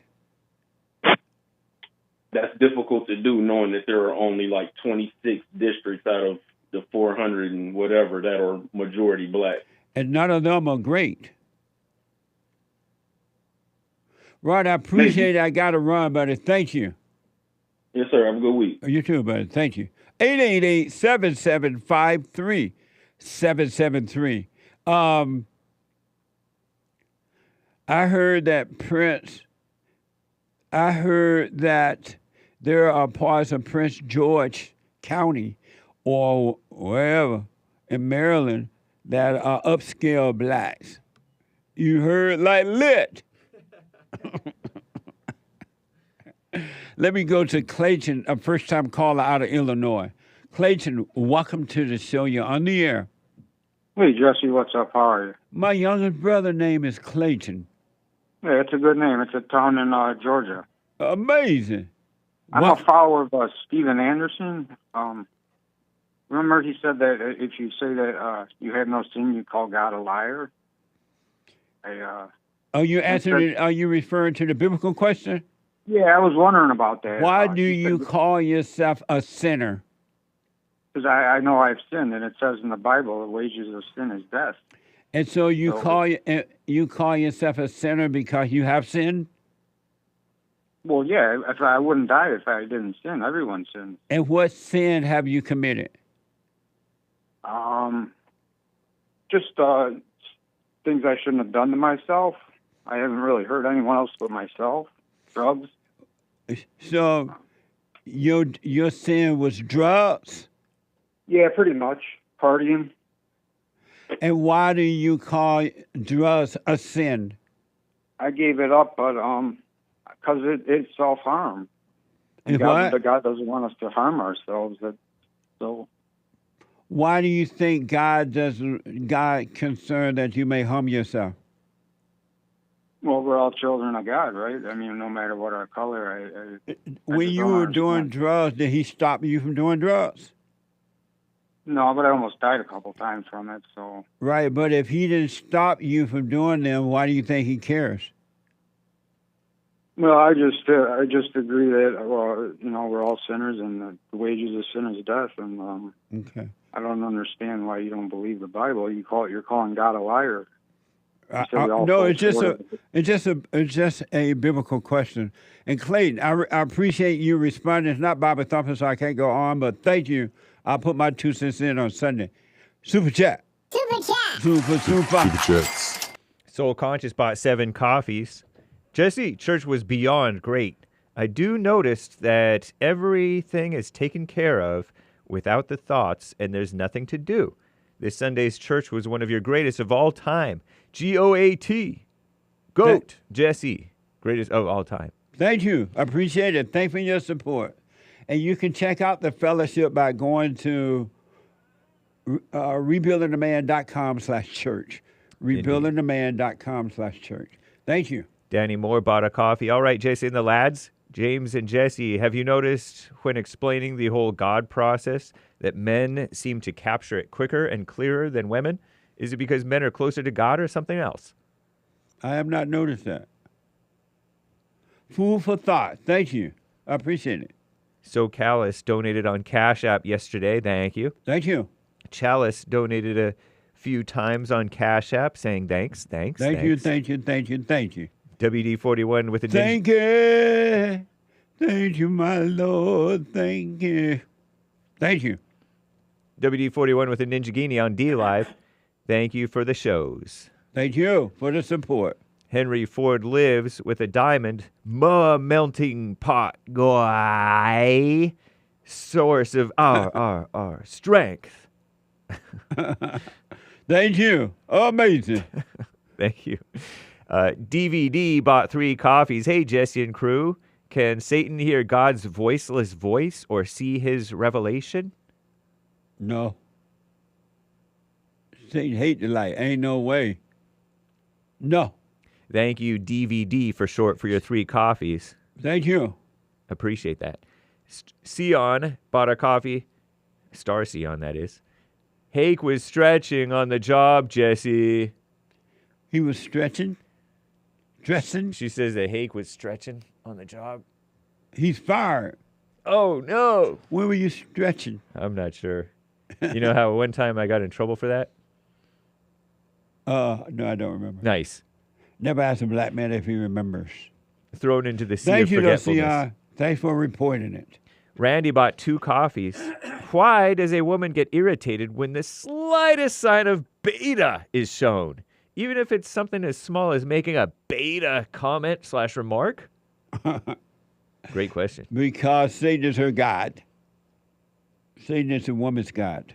Thank you. Thank you for your 2 coffees, Randy. Yeah. Adam Sutton bought a coffee. I was taught in Hebrew school that taking God's name in vain meant to use one of his holy names like Yahweh. In Kabbalah, they believe the names are used for mystic rituals, says Adam with the coffee. Thank you, Adam. Yeah, I've heard different things too, but I've not heard that before, but thank you. Star Sion bought a coffee, another one. Better not to stare at the sun wearing them dollar store tree glasses, folks. Dollar Tree glasses, folks. Nerd glasses emoji. You finna be legally blind. Yeah, they also saying that, and I've heard this before too, that you can't look at this eclipse thing with your naked eye because it'll cause some type of damage to your eyes. Something like that. So be careful. I feel like I heard that the sun gets that much brighter. The parts that are seen are that much brighter when it's covered up by the moon, partly. I remember the last time, I guess, I don't know. maybe the last time they had the eclipse thing. I watched it without those glasses. Ooh. Did you have spots in your eyes afterwards? Damage? I don't know. What the? You're not supposed to do that. I know. I remember I was a little kid looking at it, but through the foil glasses. I remember having the glasses too, but I think I had the glasses, but I just wanted to see what it looked like without the glasses. How long did you look? About an hour or 2. Liar. No, I'm playing. You're trying to get beamed A up. few minutes, yeah. And I have to admit, Back in a moment. God, it is the best counseling service on this side of heaven. I counsel with men and women families, and individuals around the world. Most people are unhappy, they're miserable, they have rough lives, they're depressed, suicidal, young and old, of all races. I understand, I know why, and I do understand it. Because exactly what's happening in me is happening with everybody outside of me, inside of them. And I've noticed that with those who really, really, really want to understand, they overcome it just like that, out of one counseling session. If you need counseling, you can go to rebuildingtheman.com or call 800-411-2663. 800-411-BOND. Best counseling service on this side of heaven.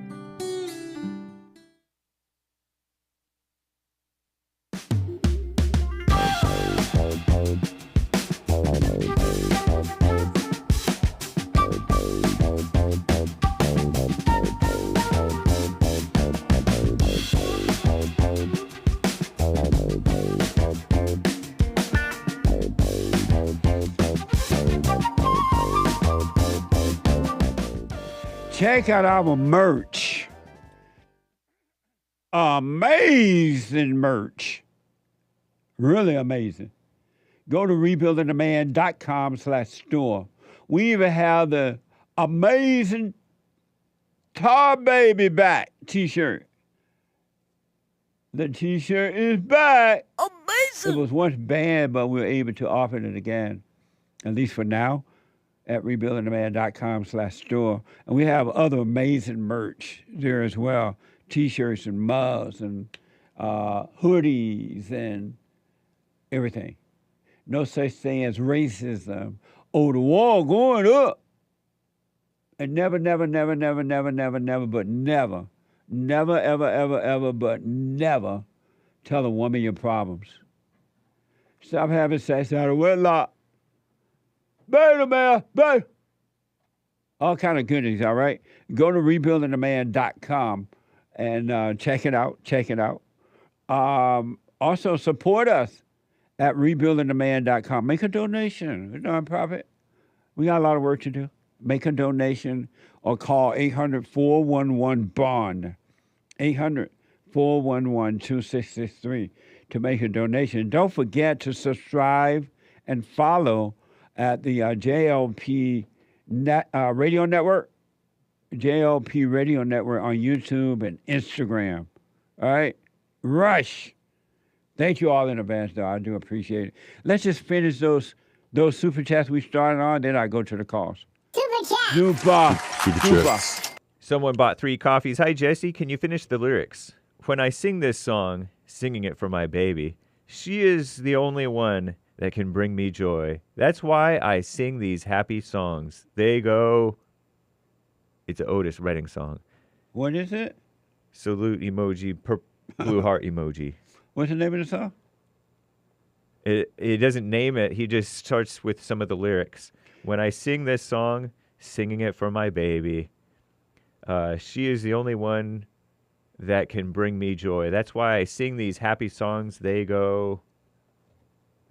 I don't recognize him from Hake. Read it at all. Do you recognize it? No, but I searched it on the internet, and the internet says, "Dum dum baby dee dum dum, dum dum baby dee dum dum, dum dum baby dee dum dum." Come on now, happy song now. Oh, I don't. It doesn't register. But thank you. Shout out to Otis Redding. I appreciate that. Yeah. What the? Shout out to Otis Redding. Where is he now? Looking down from heaven. He did. Amazing. Thank you. And he's mad that Hake butchered his song. Hannah's O'Callahan bought 5 coffees. Happy Female Monday, y'all. Sunday service was mind-blowing. Thank you. It really was. Men's meeting sounded amazing. I wish I was there. The men's forum, oh my God, because we don't record them. You can't take pictures of them. You can't repeat what happens outside of the meeting. Same thing with the ladies' forum. And I find that the people are more honest and open and really working on themselves when they do that. I'm trying to get centered here. Think like that. Am I centered? Joel? And just pull the thing closer to you. And So, yeah, thank you. They're amazing. The men's form every first Thursday night.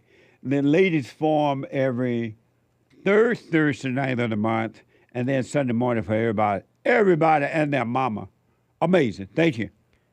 Hannes continues with his 5 coffees saying, men's meeting sounded amazing. Wish I was there. We'll be doing the assignment of live an unplanned life. That you assigned. You assigned one man that, maybe not the whole thing. Right, it was just one guy. But he's going to do it too. Thank you, Jesse, says Hannes. It sounds like, well, thank you, I appreciate it. It sounds like I gave you all 3 of those guys different assignments to do. And I said, come Sunday and let me know what happened. And they didn't do the homework. None of them seem to have done the assignment.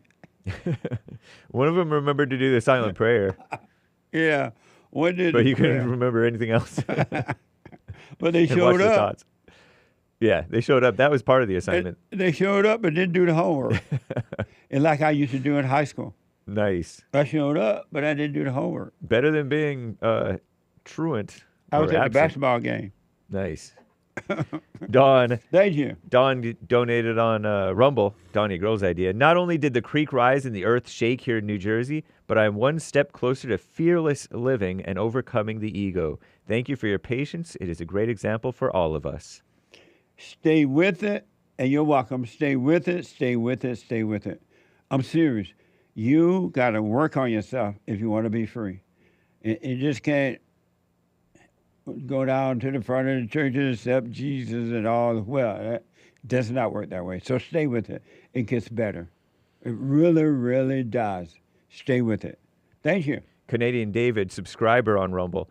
Blacks were naturally starting to get up, so the civil rights movement sold them a lie to keep America divided and threw them back into a new form of slavery. Amazing. So true. Yeah. What a sad way to live. Thank you. Prepham Paul, also a paying monthly subscriber on Rumble. You squint looking at the normal sun, but you don't squint looking at the eclipse. Pupils won't contract. Full UV rays still going into eyes. Retina has no pain receptors, so you don't even know when it happens, he says. So he said don't look at the eclipse without the glasses? Yeah. Oh, okay. It's because you won't feel the pain. You know how you look at it? Oh, yeah, I heard the doctor like, say you don't feel the pain with the eclipse thing. Yeah. Did you hear what Sean, my engineer, had to say? I mean, my producer had to say about the Earth being flat and the eclipse? Yeah, I did. I didn't fully comprehend it. I didn't get to quiz him completely on it. Well, we will. We will? Yeah, Nice. I'll give you a chance in the third hour. Sweet. Because he picked up, let me see your Earth.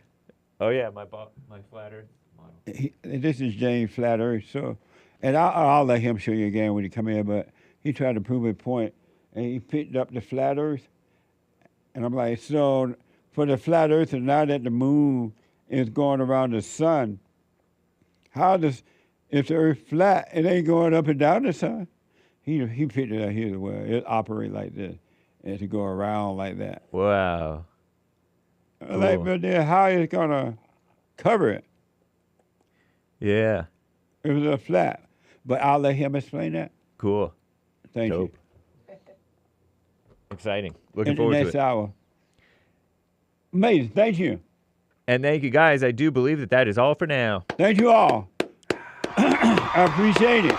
Thank you, thank you, thank you. Amazing. So don't quiz him now when you go out there. Okay. Let me go to John, a first-time call out of Georgia. John, welcome to the show. Thanks for calling. Hey, what's up, Jesse? All is well, John. Thank you for calling. What's going on? All is well. Hey, I've been watching your show, man, and I kind of realized you're a very, very funny dude, man. Very, very funny dude. Oh, amazing. Thank you. Are you black, John? Yes. Oh, okay. Go ahead. I just have a couple of questions. Okay. I was wondering if, and maybe you could tell everybody that, like, you really don't have a vendetta against black people, that you actually love black people. I do. I love black people, and that you love how God made you. I love. What does that mean? Like you love how God made you with black skin, with with the hair that you have, with just like how you are. I never think about it. That's an interesting question, but I never think about those things. There's a lot of stuff that I, like watching your show and stuff like that, that I think that it kind of, like maybe there's some misinformation, but a lot of stuff that you say is to me, I feel like it's just kind of wrong. Kind of wrong? Like that you don't really do research when you, or accurate research when you're given the information. Give me one example or something that I say that's wrong or kind of wrong. Like when you talk about slavery, or, when you talk about racism, or when you talk about just, a lot of different, subjects. You say about death? That even when you talk about, like, hatred comes from your mom, just a lot of stuff like that. It's just, I feel like it's just inaccurate, and it's just... Okay, because of time, let's deal with a couple of them at least. What do I say about slavery that's not wrong? I mean, that is wrong.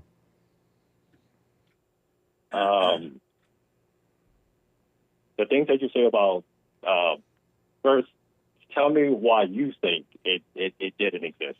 What do I say about slavery that you say is wrong?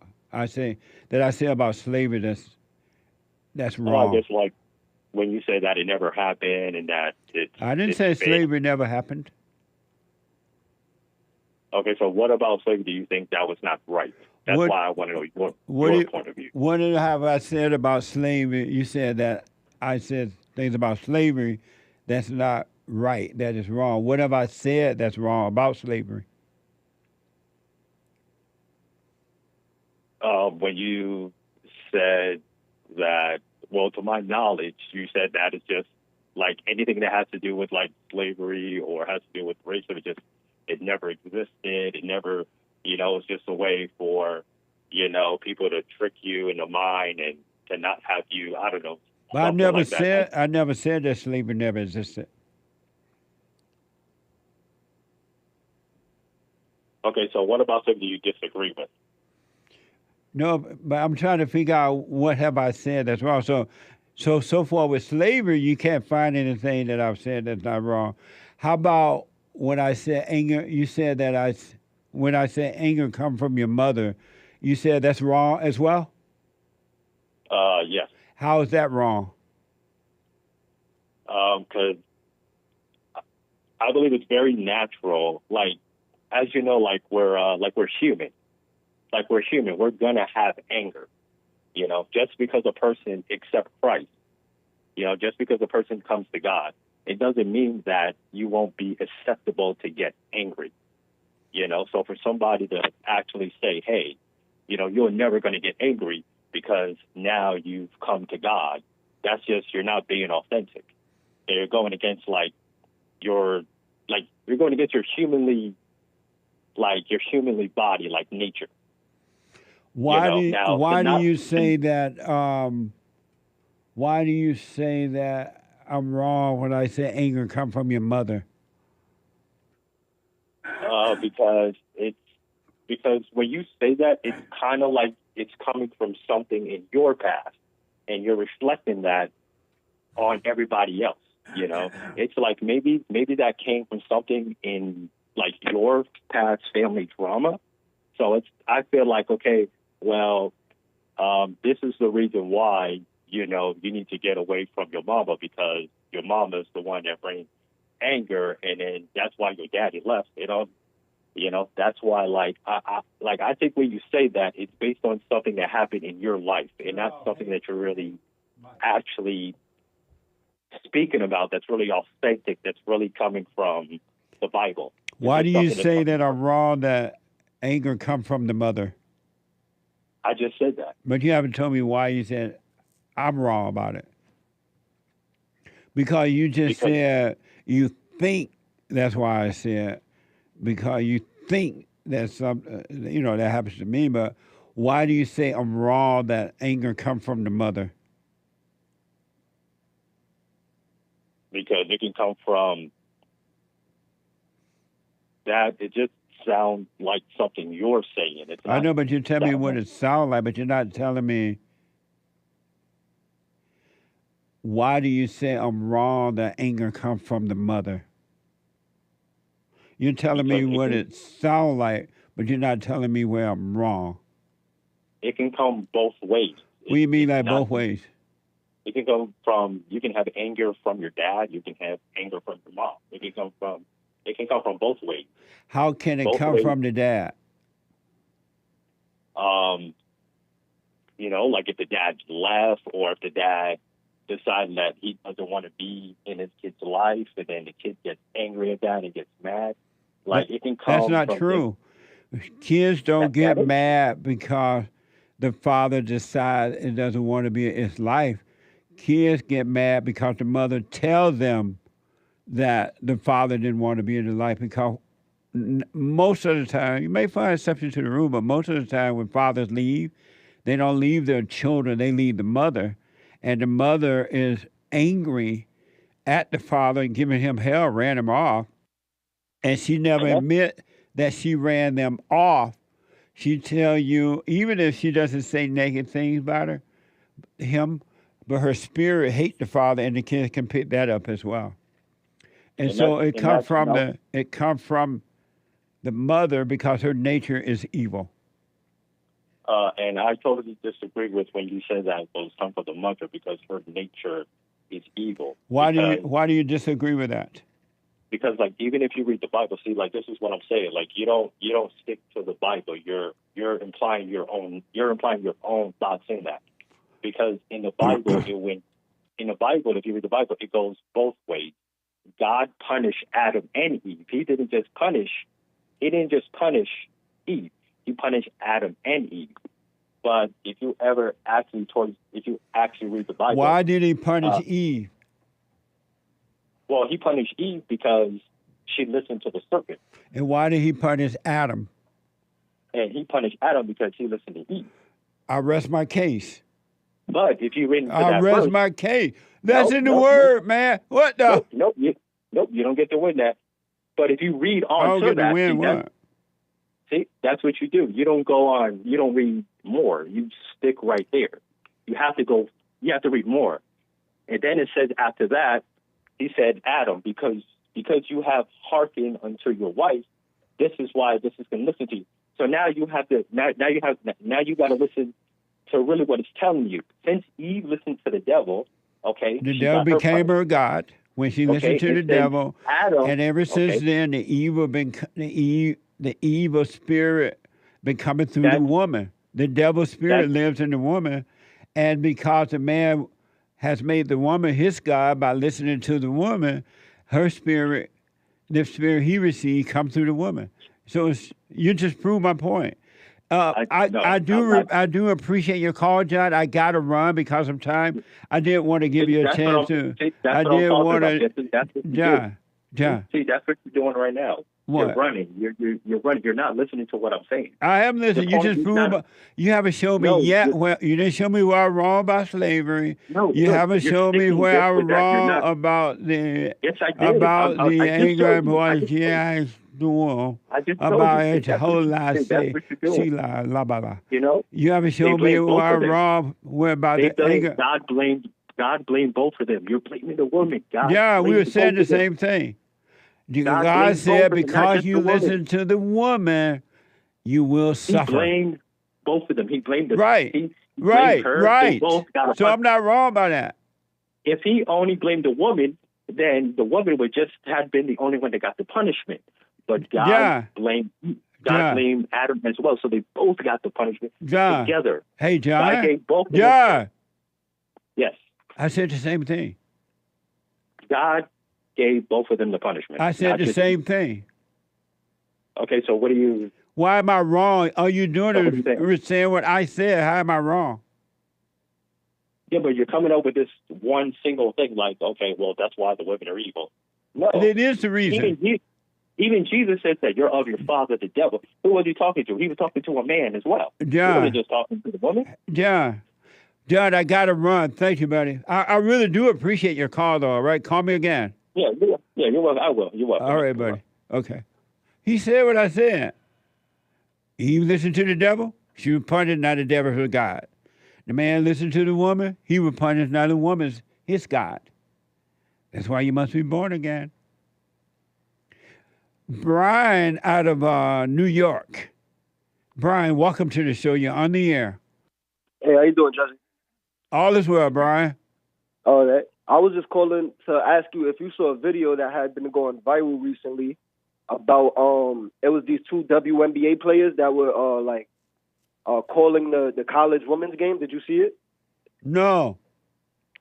Is there a way that your producer could pull up the video so you can watch it, or is that not possible? Hold on, John. Give my producer the information. I'll check it out and comment on it. I appreciate it. Thank you. Let me go to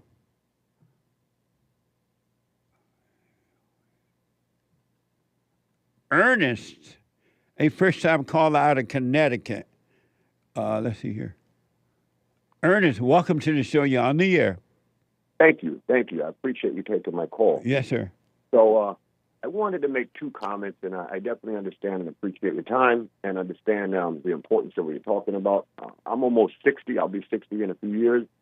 And I have a white mother and a black father. And I thought that after watching your show for some months now and really delving into your understanding of things and the intellect and what you're saying, I thought I'd call in personally as an American, a person I'll just say born here, that is biracial and that has been told that one is white and one is black.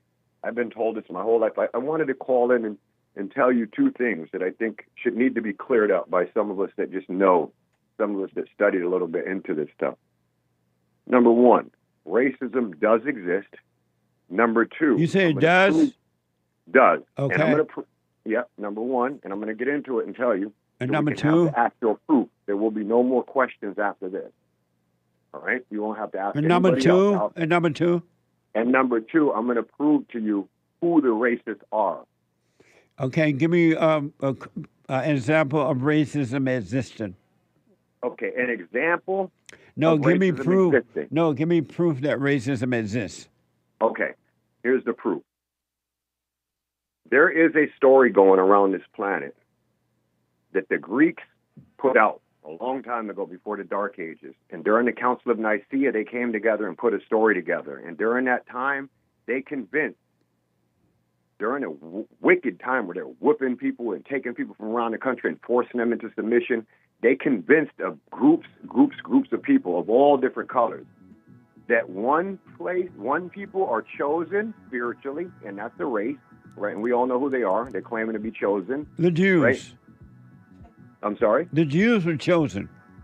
Well, that's who you might say is chosen, but there's Well, who were chosen? Israelites. There's black Israelites that say they're Oh chosen. no! Are you one of And then those? there's Christians. No, Are I'm you not one one of those at all. What are you I'm not talking one of about those at then? What No, now? Can you hold for me?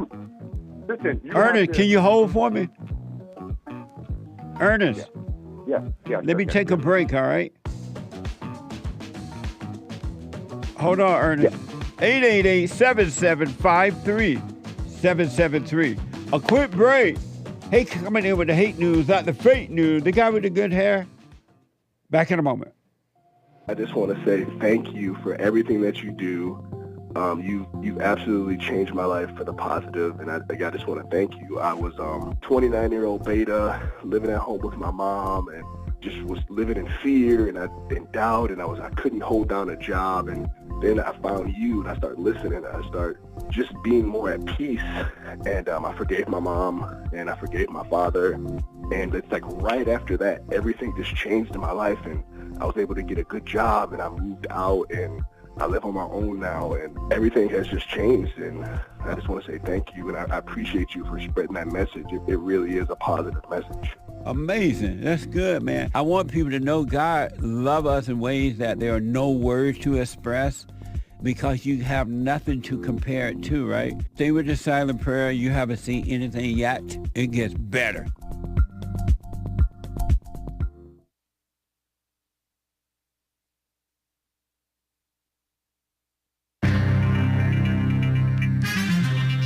Trump raising major moolah, that's money, and evil Biden bribing the student loan leeches for votes, trying to do the forgiveness.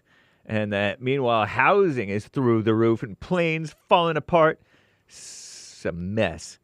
And Mike Johnson is under fire, the Rhino House Speaker. This is the end of hour 2 of the Jesse Lee Peterson Show. It is Monday, April 8th, AD 2024. The lines are full, guys. JLP will be right back to your calls. It's Female Monday. But first, Hake News, not fake news. After the Jesse Lee Peterson Show, of course, the Hake Report live for 2 hours right after JLP. And then 1 hour of Joel Friday TV, followed by 2 more hours of American Anchor Baby.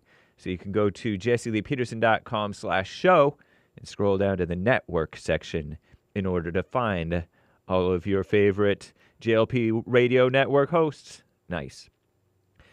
Commie Nonsense Network, CNN reports Donald Trump's campaign said that they brought in $50.5 million at a Saturday fundraiser in Florida, setting a record for a single fundraising event.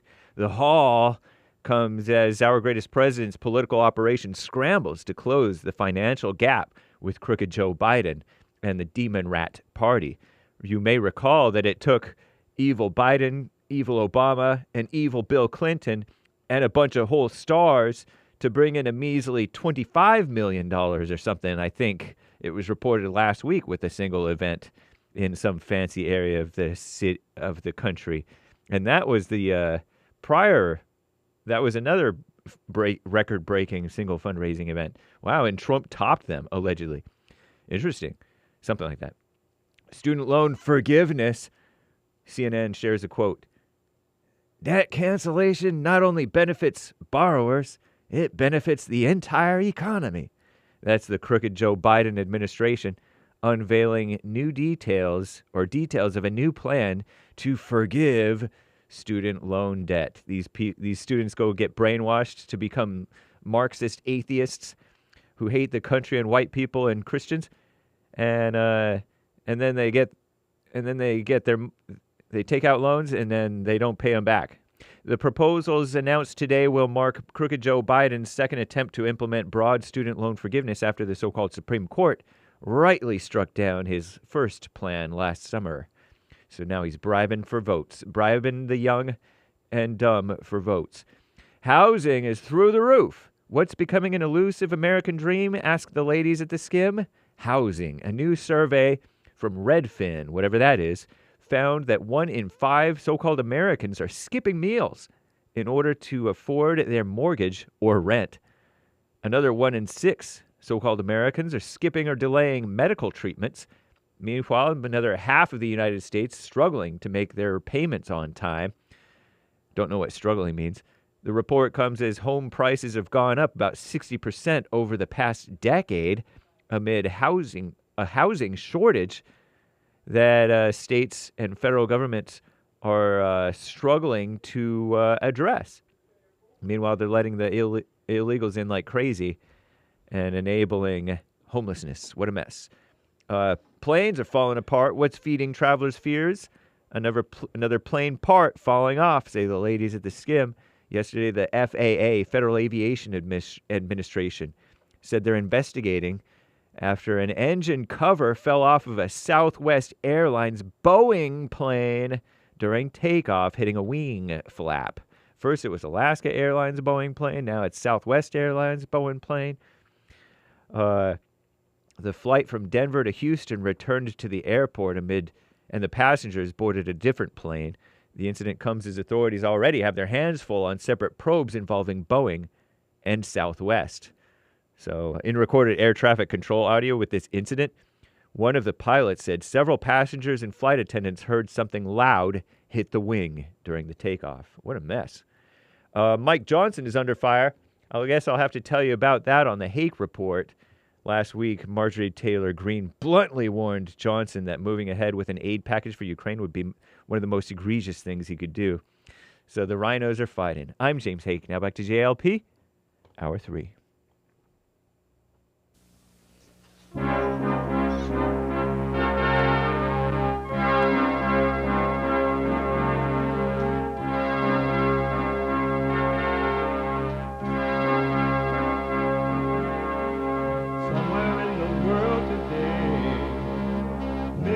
and to stand up strong. Face the truth about themselves to understand what went wrong. I know we can find a way. I know we can find a way. I know we can find a way to stand up, stand up, stand up.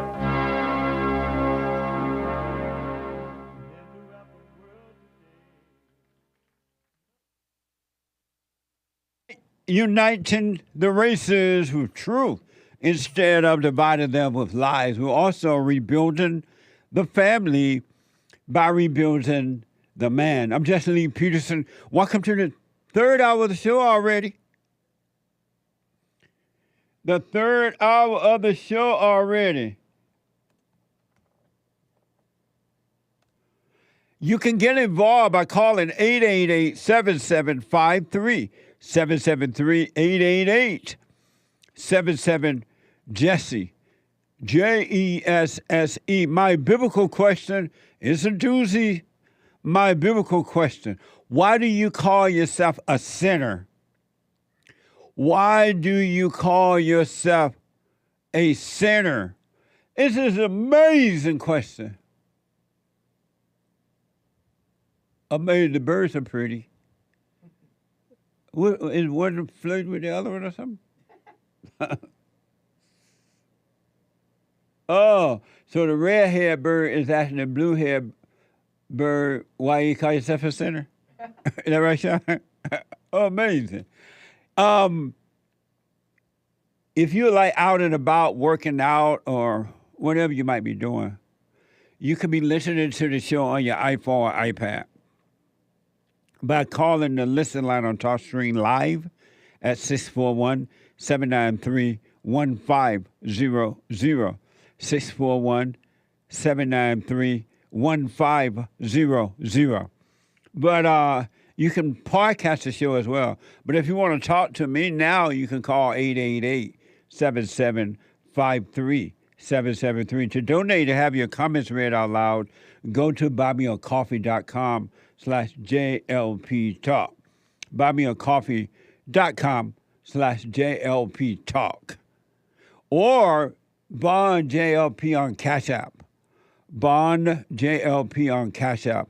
It's Monday. It's the third hour Monday. Every Monday is Female Monday. Female Monday. All my life I had to fight.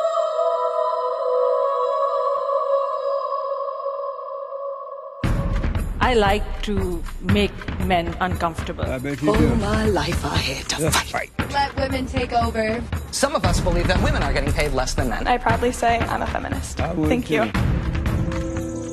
Deep in their soul, they want to be home with those babies. We've been lied to for so long.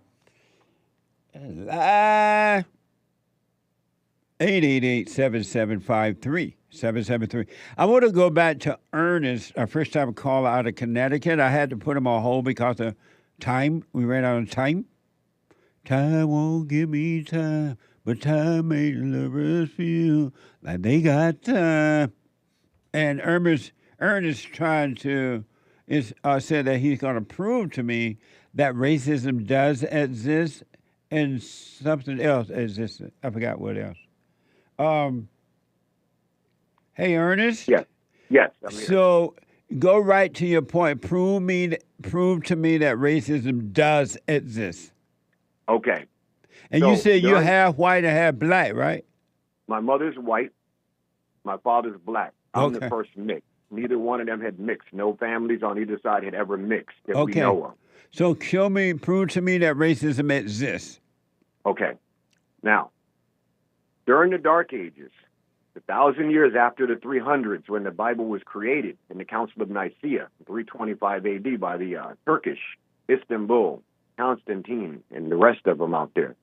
For 1,000 years, all of the religions across the planet were destroyed and taken into private hands, and one book was given, and it's called a translation of a translation of a translation. And it's the original is written in Greek and Hebrew. Ernest, because of time, give me proof where racism is. I don't have all time for you to be giving me this so-called black. Okay. Black I mean, Jew I stuff. just listen. I'm almost 60. I've been waiting for years to tell someone who's been saying that racism doesn't exist. I wanted to prove to you. So if you just give me a moment, I see you've done hundreds of hours on this. Ernest, hold on a minute. I'm gonna let my producer talk to you. You got to go to the point. I don't have. I just because of the board, so Pat, I don't have time to go through all that stuff. Let me go to. Is it Trevor? On us. First time call out of Texas, Sean? Trevor, out of Texas, our first time caller. Trevor, welcome to the show. You're on the air. Hey, Jesse, how's it going? All is well, Trevor. Thanks for calling. Hey, I have a couple of questions here. First off, to John's point, I don't agree with what he's saying. I think that the anger definitely comes from the mother, anxiety, depression, all of it. And just not even just the mother, though, the father, too. And well, it doesn't come from the father, because the father that has the anger, his anger came from his mother. True. It could have. No, it does. Could have. I'm definitely open to that. But go ahead. So I used to have a lot more anger than I do now. Okay, I mean, I still have more to work on, but I used to have a lot more anger than I do now, a lot more issues than I do now. But once I forgave my mom of the way I was raised and things that had happened, and I forgave my actions, right, I apologized, a lot of that went away. Not all of it, but a lot of it. Now, my question for you is, I've tried to forgive my father for things that were done in the past. And I've really sat down and concentrated on it. The evil from him wasn't his doing. It came from outside of him, controlling him, right? It came from inside of him, but it was his mother's anger inside of him. He couldn't help it either. Just like you couldn't help yourself. Yes, and I've tried to forgive him for it. But the thing is I still can't sit in front of the dude or eat with him, right? And he's put his hand on kids throughout his whole life. So this is why I've had so much trouble actually forgiving him. I've forgiven him in the sense of, hey, man, I know it wasn't you. You know? I know it was outside of your control. But I haven't forgiven him in the sense of like, okay, I can sit down and eat with this person. You know? So then, my question then is, you how do have I get not there? then you have not forgiven him, because God forgave you, and he can sit down and eat with you. Yeah, yes, he can. And I'm aware of that, man. So how do I do that? Like, are you still living with him or something?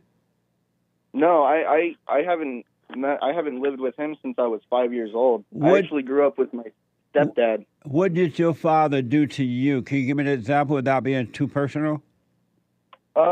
No, I can tell you. He tried to kill me and rape me. All right. In the bathroom. So, you know, it's been hard for me to forgive that. And then later I found out that he's worked as a what do you call it? A substitute teacher.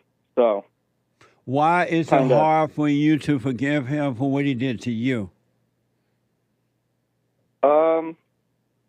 Well, because I feel like he could have done something to avoid it. He could have. He would. Your father didn't want to do that. It was something else controlling him, just as something else controlling you. There's something controlling you right now to prevent you from forgiving your father, because it want to keep you in hell with it. Okay. That's not even you that won't let you forgive. It's evil spirits inside of you that won't let you because it want to torment you. It want to live in you, and it will not allow. You think is you feeling that way and saying those things? I promise you, it's not. But it makes you think is you, so that it can control you. So, what my question is, what do I need to do? Because I had this thought come into my head, like maybe I need to go and talk to him face to face. But I don't know. Are you able to meet with him without being physically hurt in any way? Physically hurt? No. Emotionally, yeah, it's gonna mess with me for sure. Well, that's fine emotionally, but he won't physically. You won't be hurt physically in any form, right? No. I highly recommend, because there's never, ever, ever, but never, never, never, ever, ever, never, never, never, never, ever a reason to be angry, no matter what happened to you. And I highly recommend, if you can sit in front of him and forgive him without being hurt physically, I would highly recommend you forgive him. And whatever you feel, the anger or the tears, because there will be some tears, don't identify with it. Just watch that, but forgive him. Know that it's a lie. I'm sorry? Know that it's a lie. Yes. And forgive him, and God will forgive you and make you free. He will set you free. Okay. Because whatever your father has done, or your mother or you or anyone, it wasn't you, it wasn't him, and it wasn't your mother. It's that same spirit that's driving you. And I agree with that 100%. I just like how to get there. Okay, and that I'm gonna do that. That's it's gonna take me some time, obviously, but I'm gonna do that. And why does it take time? Well, I gotta find how to contact him. Oh, okay. I gotta sit and think about it. No, don't think about it. You don't want to think about it. It's going to keep you in hell. The moment you realize that you need to forgive, it's the very moment you should forgive. If you can get with him, you should forgive.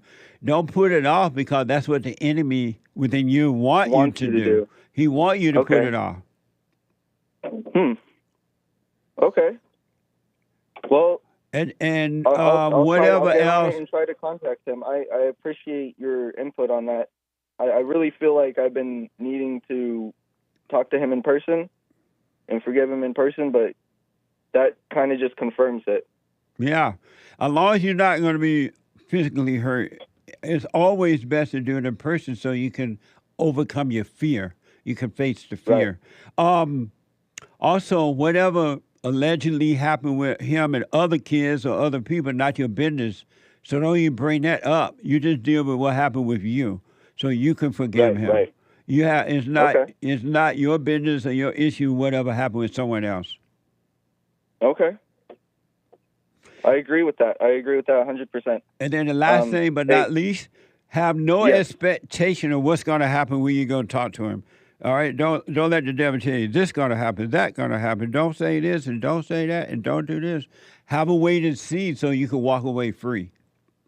Clear my mind before I step into it. Okay. Don't have any expectation. Are you doing the silent prayer?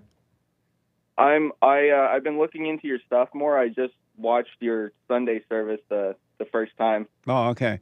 Well, go to rebuildingtheman.com/prayer. rebuildingtheman.com/prayer and do the silent prayer. Okay. Hey, God bless you, Jesse. Let me know how it goes. I appreciate your work. I appreciate what you're doing. Trying to rebuild the man, trying to rebuild the family. I appreciate it, man. It's doing God's work for sure. Stay with it. Stay with it. Stay with it. And I want you to know that whatever your father did, God is not holding it against him at all. He's not judging him. Yes. He's not holding it. And so likewise, we should treat each other the same way. Yes. Yes. I wish you well, man. Let me know how it goes. All righty. God bless you, Jesse. You have a good one. You too, buddy. I'm telling you, folks, anger is evil. And anger destroys you. Anger is not even yours. It's just you identify with it and call it yours.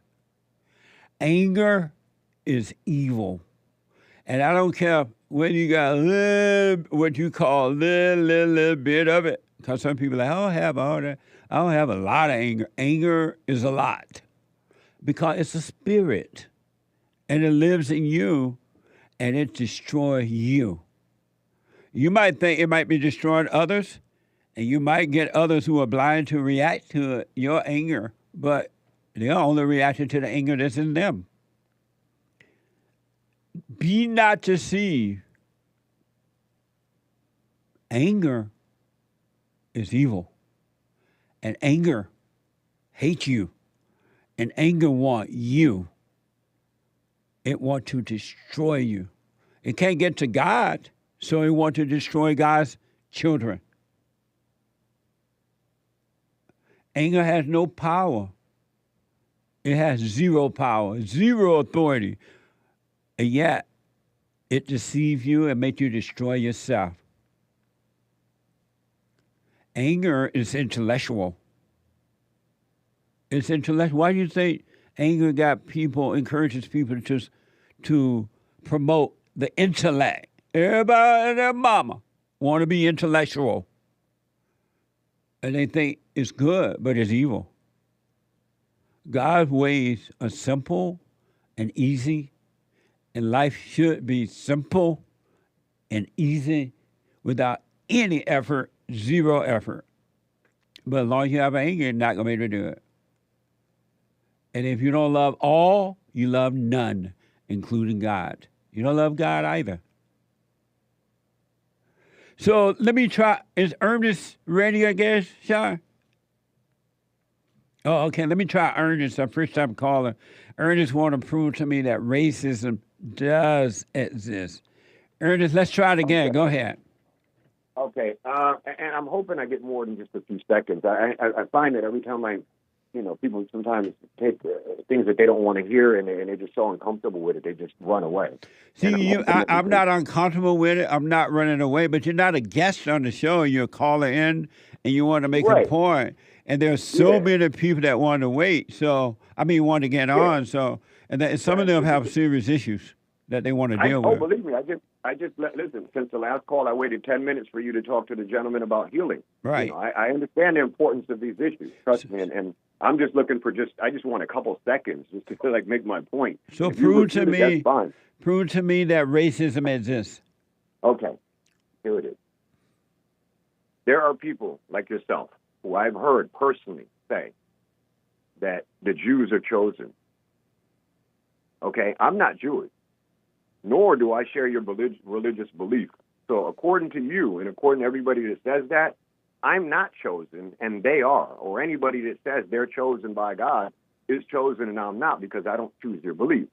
Whether you realize it or not, that is racism. For me to walk around society and people to tell me that, oh, they're chosen, it's not physical. It's not the colors of my mom and dad, although I can't get around that. It's because of some spiritual thing that I don't ascribe to. That's racism. Don't you understand that? Are you a Christian?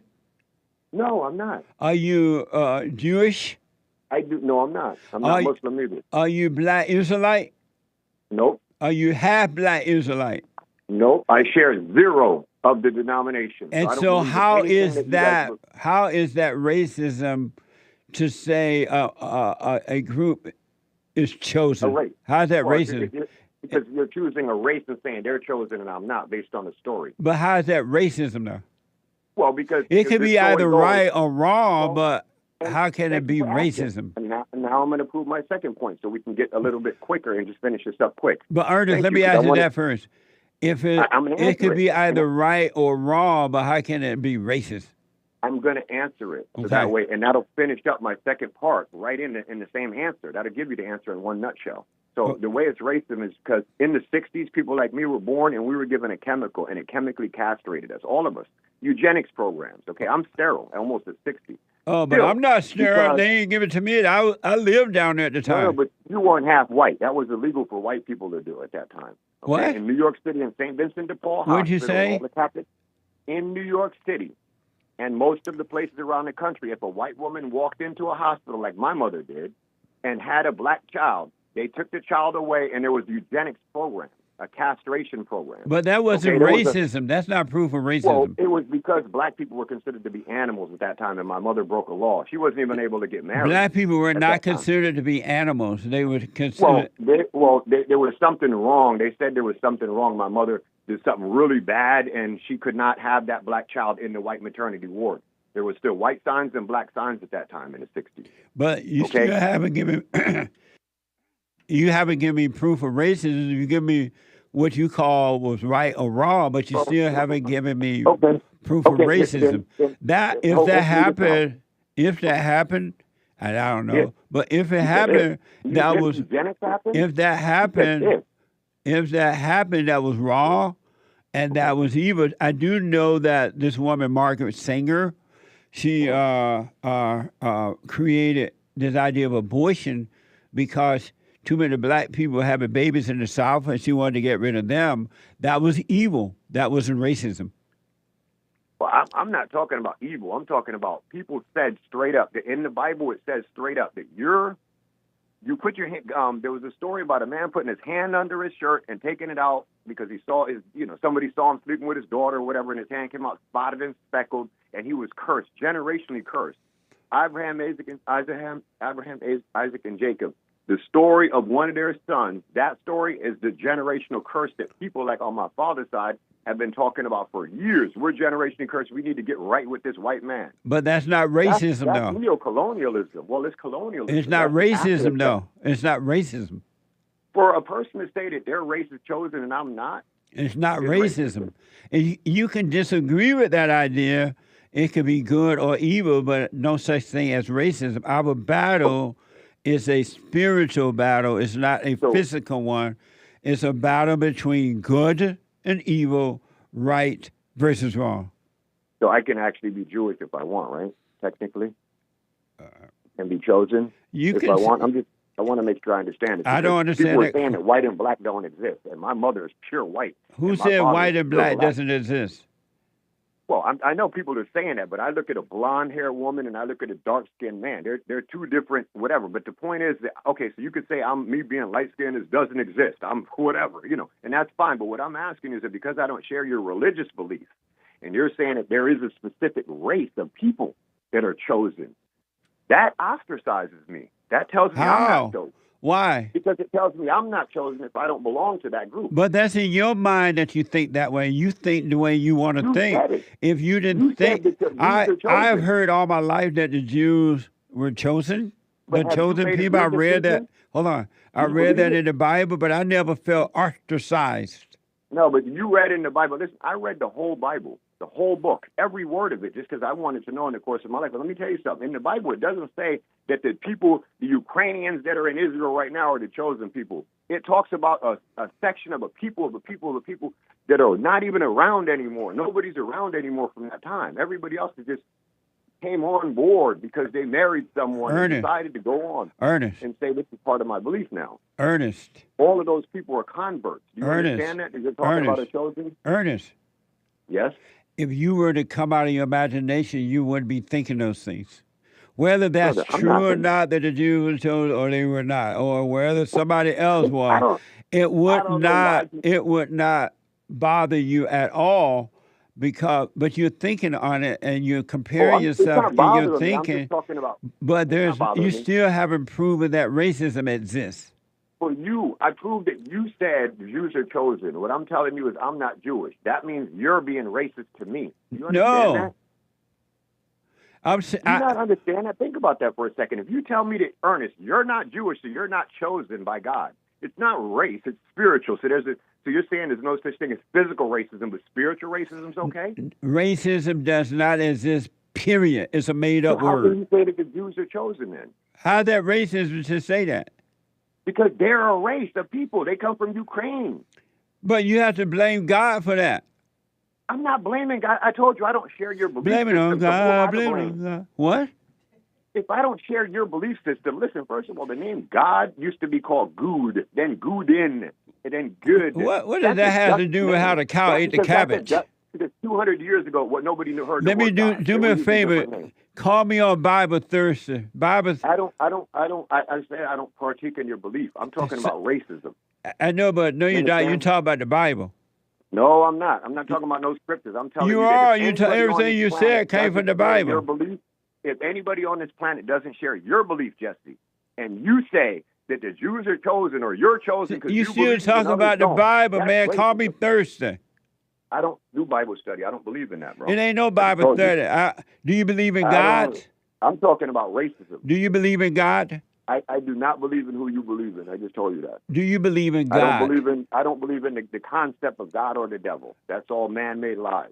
Oh, so God doesn't exist? Well, all you got to do is find out and open the Bible, and you'll see in the year. I thought you said you 1609 don't it was read the published. Bible. What? Well, no. I just said I read it. In the year 1609, it was published Ernest. with the Apocrypha. That means that Ernest. humans held it in Ernest. private hands for Ernest. 1600 Hey. years. Hey. Yeah. Calm down. Ernest, do you Yeah. believe in God? I do not believe in good. God and whatever you want to call it. Ernest, It's been do you called different believe in things over there. God? No, I do not. Do you believe God exists? No, I do not. Do you believe in Satan? No, I do not. Do you believe that Satan exists? No, I do not. Do you believe there's good? Yes, I do. Do you believe there's evil? No, I do not. You believe there's good but not evil? I believe there's good and bad. You don't think bad is evil? No, I don't. Evil Why is a have you construct chosen? because Why have when you? I talk to the Why have you because when I- chosen to believe in good but not evil? because when I talk to the Muslims, which I'm not, but when I talk to them, like I said, I'm almost 60. So when I talk to the Muslims 20 years, they had a script too. And guess what? That script talked about evil and it had a whole script. And some of the stuff they were doing I thought was evil. And they said, no, you don't understand. But why God gave us permission. Why do If you everybody had believe? their Why have idea of you what evil is- personally have decided that you believe good exists but not evil? Because bad and evil are two different things. Let me explain something to you. When No, my you mother didn't and answer father- my question yet. Why evil and Why why don't have choose you evil? chosen to believe that good exists but not evil? Because evil is a construct, a religious construct. And good is not. Good is not. Good And is where what does happens good whether I come believe it from or- if not from God? Where is good coming from? Thank you for asking. That's a wonderful question because me not sharing any of the beliefs that you're talking about and all that kind of stuff, maybe this will show you something about people that don't share your beliefs. I believe from my own experiences in this world in 60 years that when I do good things somehow happen. If I do bad things, somehow bad things happen. There's been some things I thought were good. I found out later it wasn't too good. You And I have never stopped done because I anything learned. good. But I haven't done anything evil either. Yes, you have. What? See? What? Tell me. What? Having a white mother, having a black father? That's the only thing I was told I did wrong. I was told I'm a bastard. But because you of didn't that. do that wrong. That wasn't your fault. Oh, but I'm going to get the burden according to your belief system. The burden will be my mother and father broke a You rule. wouldn't get the burden if you didn't carry it. You didn't pick it up. You wouldn't get I it. didn't. Listen, I don't believe that stuff. Neither did my parents. It's just And that this so whole so you create your own good? No. I'm talking about anybody that says they carry that book that you're talking about that was given to us after slavery and whooped into the people into submission. but now they don't question it. Oh, I Lord. think anybody You that weren't says whooped that into is preaching submission, racism. man. The what? You were not whooped into submission. I wasn't. But And you but don't up even until know the the one who was. No, yes, what are you talking about, brother? You might not understand this or not, but let me tell you something. When you talk about slavery, let me just make this one please point. Even if you want to cut me off, it's fine. I'll disconnect if you need me to afterwards. But when you talk about slavery, I want you to know something. People like me that know that have been studying for over 30 years about what really happened in this country and in the world know for a fact that when they said slavery was abolished in 1865, it was not abolished. Ernest, Corporations. Ernest, Hold do on, you let me love just white finish. people? My mother's white. Do My you love father's white black. people? I love all people. Do you love white people? You're not letting me finish the point about slavery. But because Slavery I was heard not all that abolished. crap before. Do you love Slavery white was not people? abolished. Ernest, do you Except love white for people? those convicted of felony. Ernest. Now you got 3 million slaves in America. Ernest, Yes. do you love white people? Some white people, yes. Do you love white people? Some white people, yes. I got to take a break. Call me again. Back in a moment. 888-77-JESSE. Back in a moment.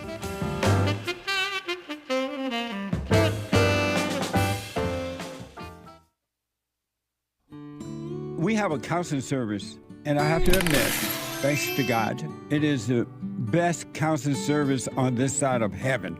I counsel with men and women, families, individuals around the world. Most people are unhappy, they're miserable, they have rough lives, they're depressed, suicidal, young and old, of all races. I understand, I know why, and I do understand it. Because exactly what's happening in me is happening with everybody outside of me, inside of them. And I've noticed that with those who really, really, really want to understand, they overcome it just like that, out of one counseling session. If you need counseling, you can go to rebuildingaman.com or call 800-411-2663. 800-411-BOND. Best counseling service on this side of heaven.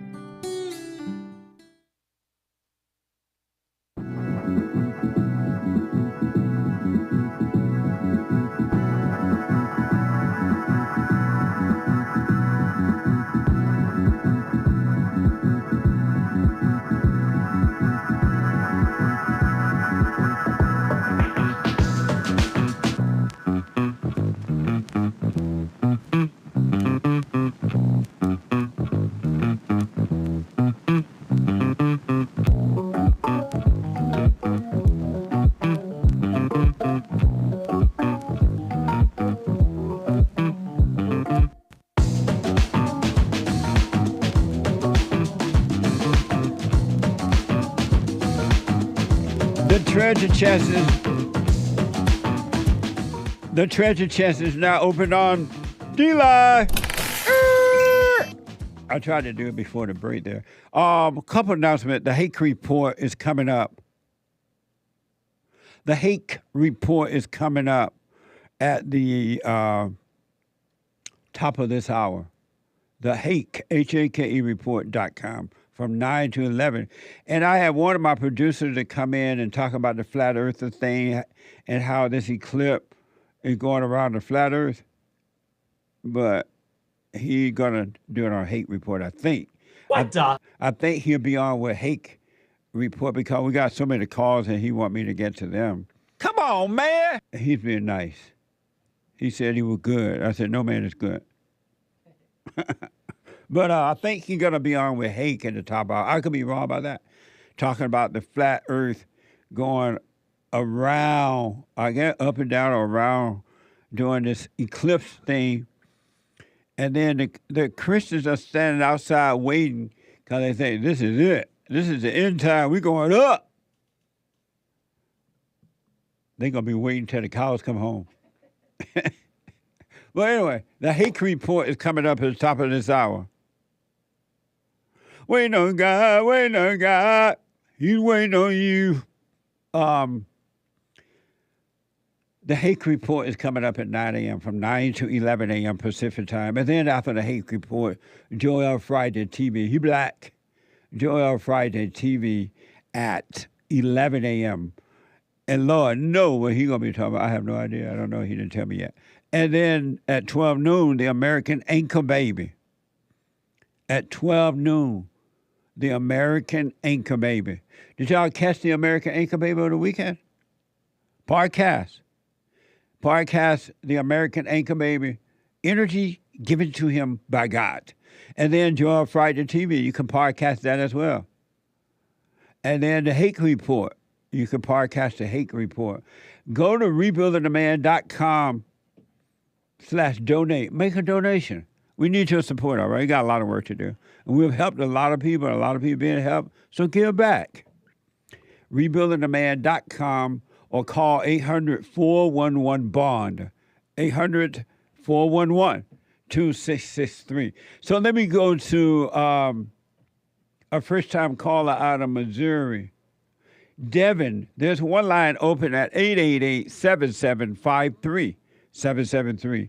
Devin, welcome to the show. You're on the air. Thanks for having me. You're welcome. Yeah, so I initially called in because I was interested in your conversation regarding sin and or forgiveness, rather. You were talking to someone about that. But then after you spoke to the other guy, my focus kind of shifted to that. So let me just start there.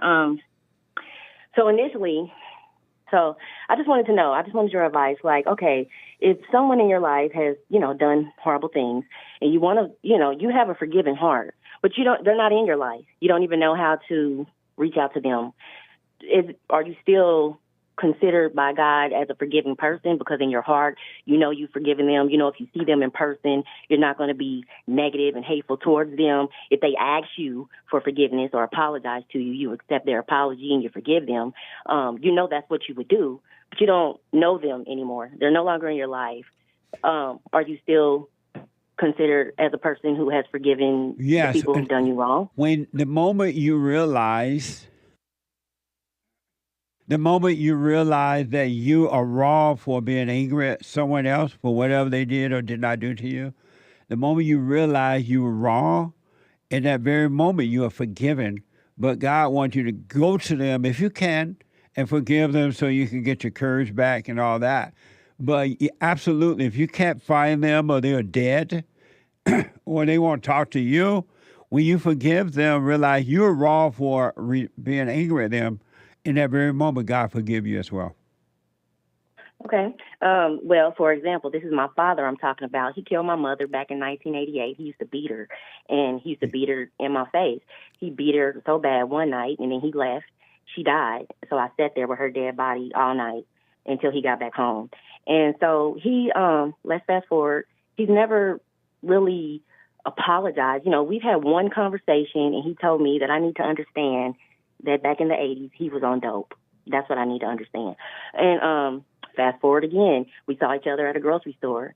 And it's like he wants to apologize, but he doesn't want to admit what he's done. He can't say the words. He can't say, I apologize, I'm sorry, forgive me. He's really kind of defensive, but remorseful, but not, I don't know how to explain it. But if he was to be apologetic and ask for my forgiveness, if he was to say, I know I was on dope in the 80s, and I beat your mom every day, and you sat with her dead body all night, and I'm sorry for that, I would accept his apology and forgive him. But he can't even say the word, so that kind of builds up a little bit more resentment. Like, I'm willing to be open to forgiving you.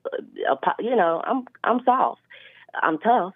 But if somebody shows me love or, any type of I'm sorry, I'm going to accept it because that's just the kind of person I am. But he can't even say the word. So in that type, I don't know how to, how do you forgive someone? Like what do you do? Am I just supposed to be hey? How old were you at the time?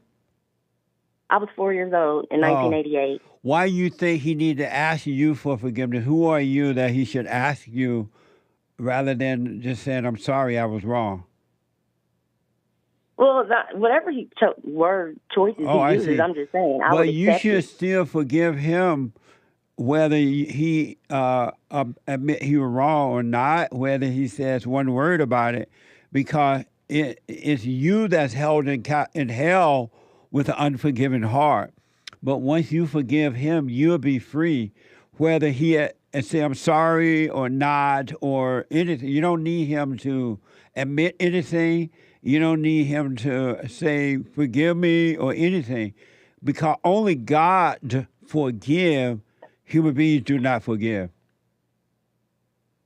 Right. So in that situation, I just say I see him at the gas station or the store, any random place where I would see him sometime. I just come up to him and say, hey, I forgive you, with unwarranted.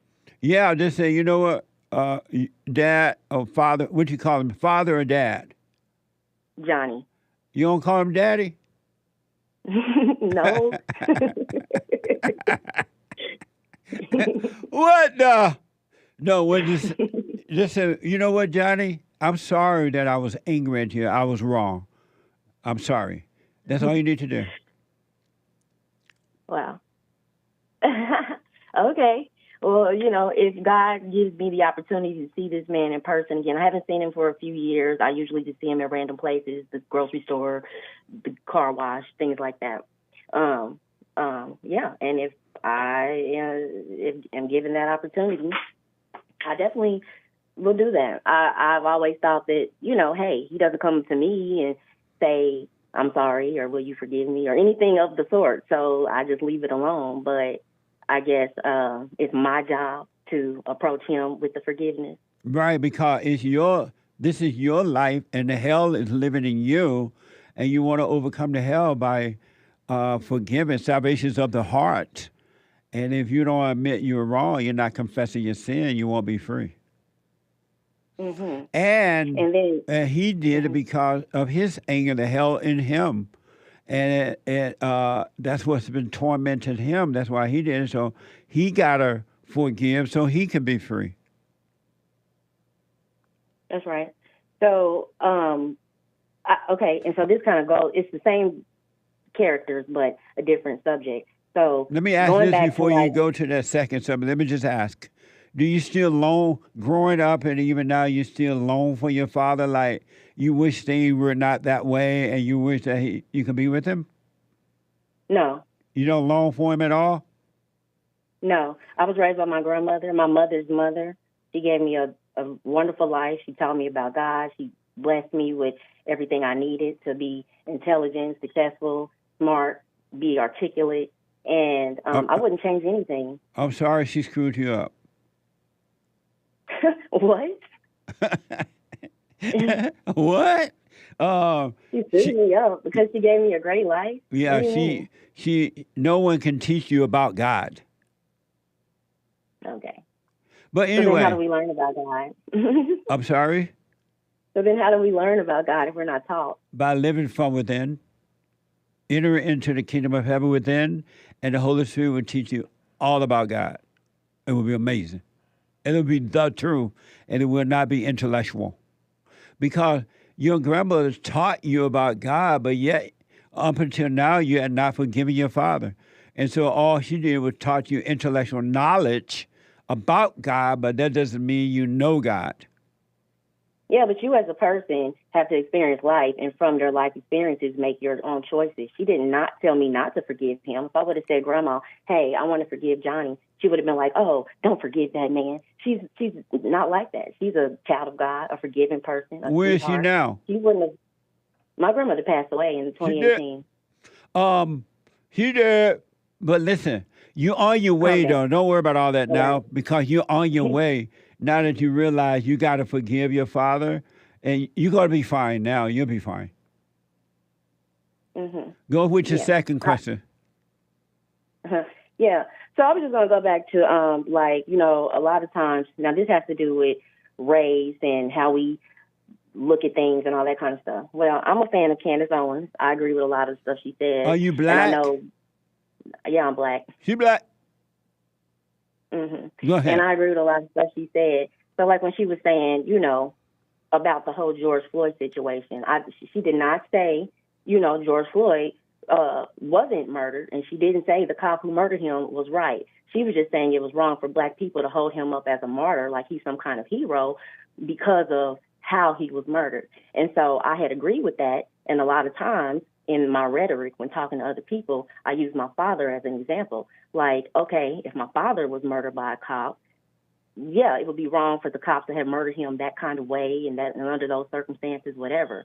But that doesn't make him a hero. That doesn't make him a martyr of the black community because of the person that he is outside of being murdered by the cop. So I use that as an example, and I agree with Candace Owens on that. Like I said, using my father's I didn't hear her statement on that, so I can't respond to that. But you're right. If just because somebody, and I don't agree that again, I don't know, it doesn't matter now at this point. I don't believe that the cop murdered him anyway. But whatever happened, it happened to him, and it happened with that cop or those cops, and it had nothing to do with you or me or anyone else, because that was their situation, not ours. And so we have no right to feel any way about the cop or George Floyd. That happened to them. Right. I'm talking about the situation of holding people up as martyrs or heroes of the community because we should never have heroes. We should never have martyrs. We should not have any of those things at all. Because we should only, and I hate using this word because people are going to misunderstand it, but I'll use this word better. We should only return to the Father. That's right. And we should have no opinion. We should have no heroes. We should have no zeros. We should have nothing. I agree. I agree with that wholeheartedly. I believe that God is the way, the truth, and the light. The biggest battle is between good and evil, not race wars. Right. I agree with all of that you say. I really do. Nice. And I really hope that my people will start to wake up and What stop people? blaming my fellow black people. I'm a black woman. Don't call them your mother. people. Okay, well, I'm black, so I mean, Right, but black those are not people. your people. I told Okay, you, well, no I more hope- identity. But you're right. You say, it'd be nice if the blacks woke up. But don't Yeah, identify it with would it. be. You only want to identify with what's right. Not the only one, but I definitely understand the rhetoric when you say those things and and other people say those kinds of things, because I'm a black mother, I'm a single mother, I'm a homeowner, a car owner, my children are honor roll students. I really believe it's all in the choices that you make and how you live your life. It's not about oppression and skin color and any of that. And not to discredit people who have experienced racism and that kind of thing, but that hasn't been my No experience. such thing as I'm 39 years racism. old. But look, I got to run. Call me again, though, all right? I enjoyed talking to you. Okay, thank you. Will you call me again? Yeah, today? No. Oh, okay, yeah, I will. Tomorrow or any day except today. Okay, I'll call you another day. All right. Thank you. Bye. Bye now. What the? Jaime? Is it Jaime? Out of Minnesota. Jaime. Not Jaime. Jaime. Welcome to the show. You're on the air. Jaime. Wow. No. Oh. I think I heard him just as I was hanging up. Jaime, call back. Because I was saying Jaime. But you didn't answer. First time caller, Rafi, out of New York. Rafi, welcome to the show. You're on the air. Thank you for having me. You're welcome. Thanks for calling. Nice to meet you, Jesse. Yes, sir. So I just have a question. I had recently just forgiven my mother and my father. Very, very recent. Yeah, speak right into your phone. I will. Give me 1 second. Is it better now? Yes. Sorry about that. Okay. So I had just recently forgiven my mother and my father, like very, very recent. I just want to know what to expect a little after that. I do understand that anger comes from the woman. I am like my mom. I've heard it many times in my life. I do get a lot of the bad traits from her, but she was a single mom, raised 3 kids. I was one of them. And I understand all that now. Thanks to you, by the way. You're welcome. Amazing. It's amazing. So I just wanted to know what to expect after this, because this is all new to me. Okay. I'm 27 years old, so I'm, becoming a man myself. Expect nothing. I wanted to encourage you from this point forward, live your life without any expectations at all, and the world shall be yours. Okay. You will have perfect peace. So I want to encourage you to start doing the silent prayer, rebuildingtheman.com/prayer, so that now you've gotten forgiven. Your heart has changed from anger to love, and the love, which is the nature of God, the light of God, will bring you out of the thoughts, and He's going to set you free from that, and just simply live your life without comparison or expectation. That sounds good. Just live a free life. If somebody else have buku money, you wish them well, but don't wish you had it. If someone else is poor, wish them well, but don't wish you had it. Just live your life without comparison. Live a simple life, and it would be amazing for you. Right on. Thank you, Jesse. You're welcome. I appreciate you. Keep doing what you're doing, man. I will. I wish you well, buddy. All right, man. Thank you. All right. Super chat. Super. Super chats. Over on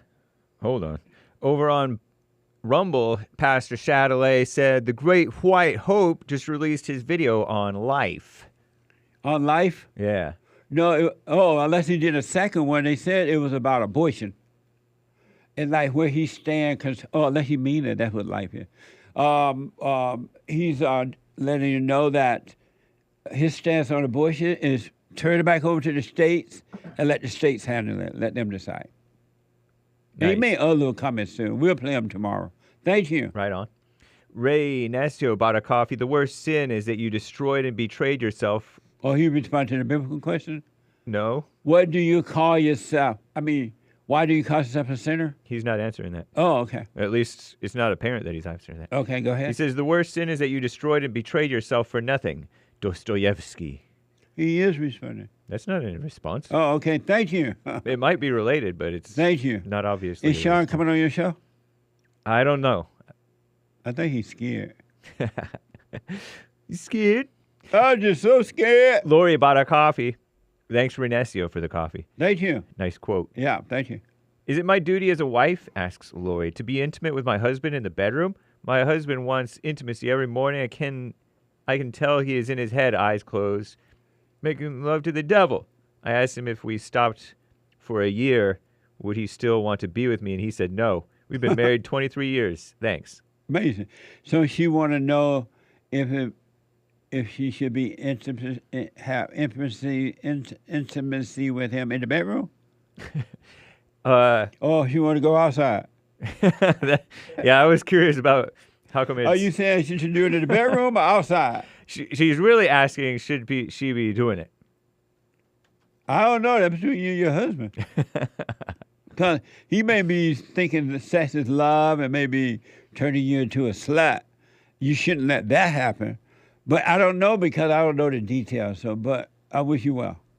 Nice. Just don't be angry so you can see the right thing to do. Really, just don't be angry. And if you have to stand up and say no or whatever, you'll do it with love instead of hate. It'll make a big difference. Thank you. DJ bought a coffee. Jesse, have you noticed the word evil? You have to sound out the name Eve when you say it. Even more proof evil comes through the woman. No, I hadn't noticed that. Thank you. Shout out to Aries 1 for the diamond. Thank you, sir. Thank you. And thank you, guys. Oh, shout out to the top contributors on D Live, including Aries 1, WD41, Henry Ford Lives, and Zealous Hermit. Thanks, guys, for all the support. And thanks, guys. I do believe that is all for now. Amazing. Thank you. I do appreciate it. Thank you all so much. Let me go back to Jaime out of Minnesota. Let's try it again because he waited so long. Jaime, let's try it again. Go ahead. Hey, how's it going? All is well, sir. Thanks for calling. That's good. Hey, I wanted to ask about what's going on with the whites. Why are they acting the way they're acting? I know it's out of fear, and I've been saying to the whites that they got to overcome fear so they can see the right way to stand up and say no. Yeah. So I think it's fear. Could I answer the biblical question? Why do you call yourself a sinner? Right. I don't call myself a sinner anymore, but I know that I used to because of all the pastors and the priests and the Bible studies and the Sunday school and the Wednesday school, the music, the Christian music, all called and said, we are sinners, we are all sinners. And so I was brainwashed into thinking that way, and I never was taught to look for myself. Amazing. I appreciate that, Jaime. I'll put my little 2 cents in on Sunday. Thank you for that. Yeah. Is it ever okay to be angry? Never. Ever? Never. Ever? Never. Interesting. There's never. Okay. I don't care what happens, what situation comes, no matter what. But with there's point never a reason to be angry. Never. The point with the whites is we got brainwashed into the black thing, except the white thing, part of the black thing, that we were racist and that we were this and that, and they lied to us. They showed us evil, called it racism, and said that we were all that way. And then the dummies that fell for it taught their kids. Amazing. And reinforced it. Amazing. Thank you, Jaime. I appreciate it, but I gotta run. And You hear the music, right? And one more point. I don't hear the music, but we're you don't hear the music? We're getting out of it, though. Right on. Nice. Do you hear the music? Okay. I do now. Oh, thank you, buddy. Call me again. Bye-bye. Bye now. I am so out of time, Lord have mercy. I tried to get to as many calls as possible. Call me back tomorrow, Country Western Tuesday. Hake Report is coming up now. It could be interesting to see if my producer is on Hake Report talking about flat Earth and the fact that the eclipse going to happen up and down the flat Earth. And he's going to try to show you that it's going around the flat Earth. That's going to be interesting. I'm going to stay up for that one. I got to see it. Hake Report is coming up now, and then doing Friday TV after the Hake, and then the American Anchor Baby. I am out of time. Get on that straight and narrow, folks. I can't help you. Only God can help you. No human being, no money, no people, places, or things can save you from your hell. Forgive your mama and your daddy, but especially your mama, because most people don't know they hate their mama. They're angry at their mother. Anger is hate. And do the silent prayer, rebuildingtheman.com/prayer, and you shall be free, without a doubt. Thank you all. Thank you for your support. I'll be back tomorrow, if the Lord is willing, and the creek don't rise. I gotta tape some brand new episodes of the Fallen State today. What the? And I feel like I'm losing my voice from all the talking over the weekend. What the? Oh, Brian. Sorry, Brian. And then Rick out of Virginia and the other call. I'm out of time. Hake Report is coming up now. Bye. Amazing. Amazing.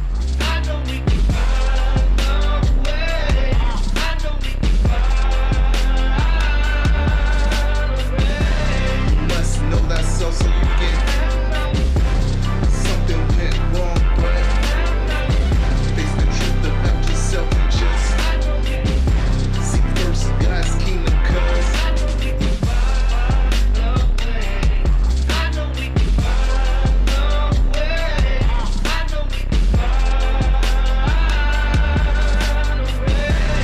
must know that so you get something went wrong, but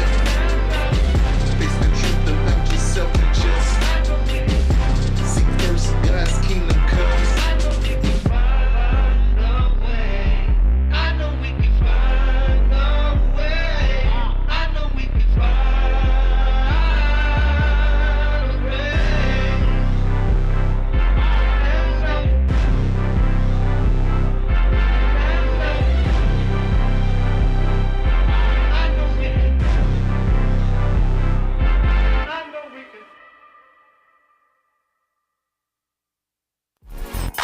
So, here's what I recommend. I invite you to download my silent prayer, and I want you to start doing it.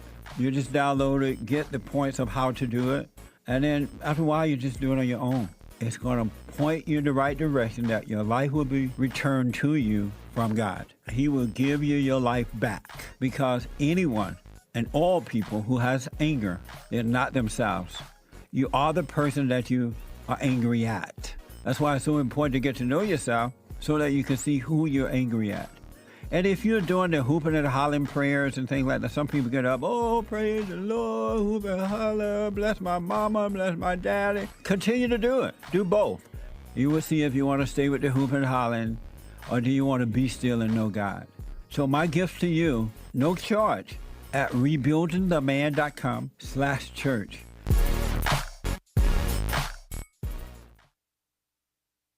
Anytime you have situations happening in your life, always be still. Don't overreact.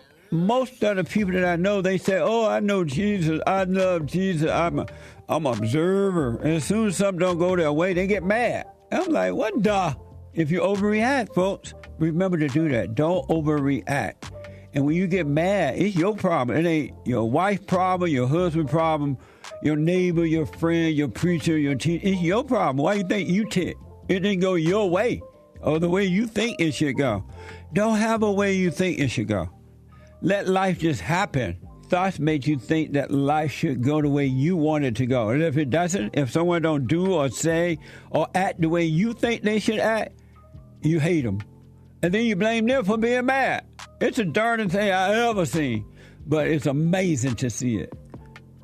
So relax.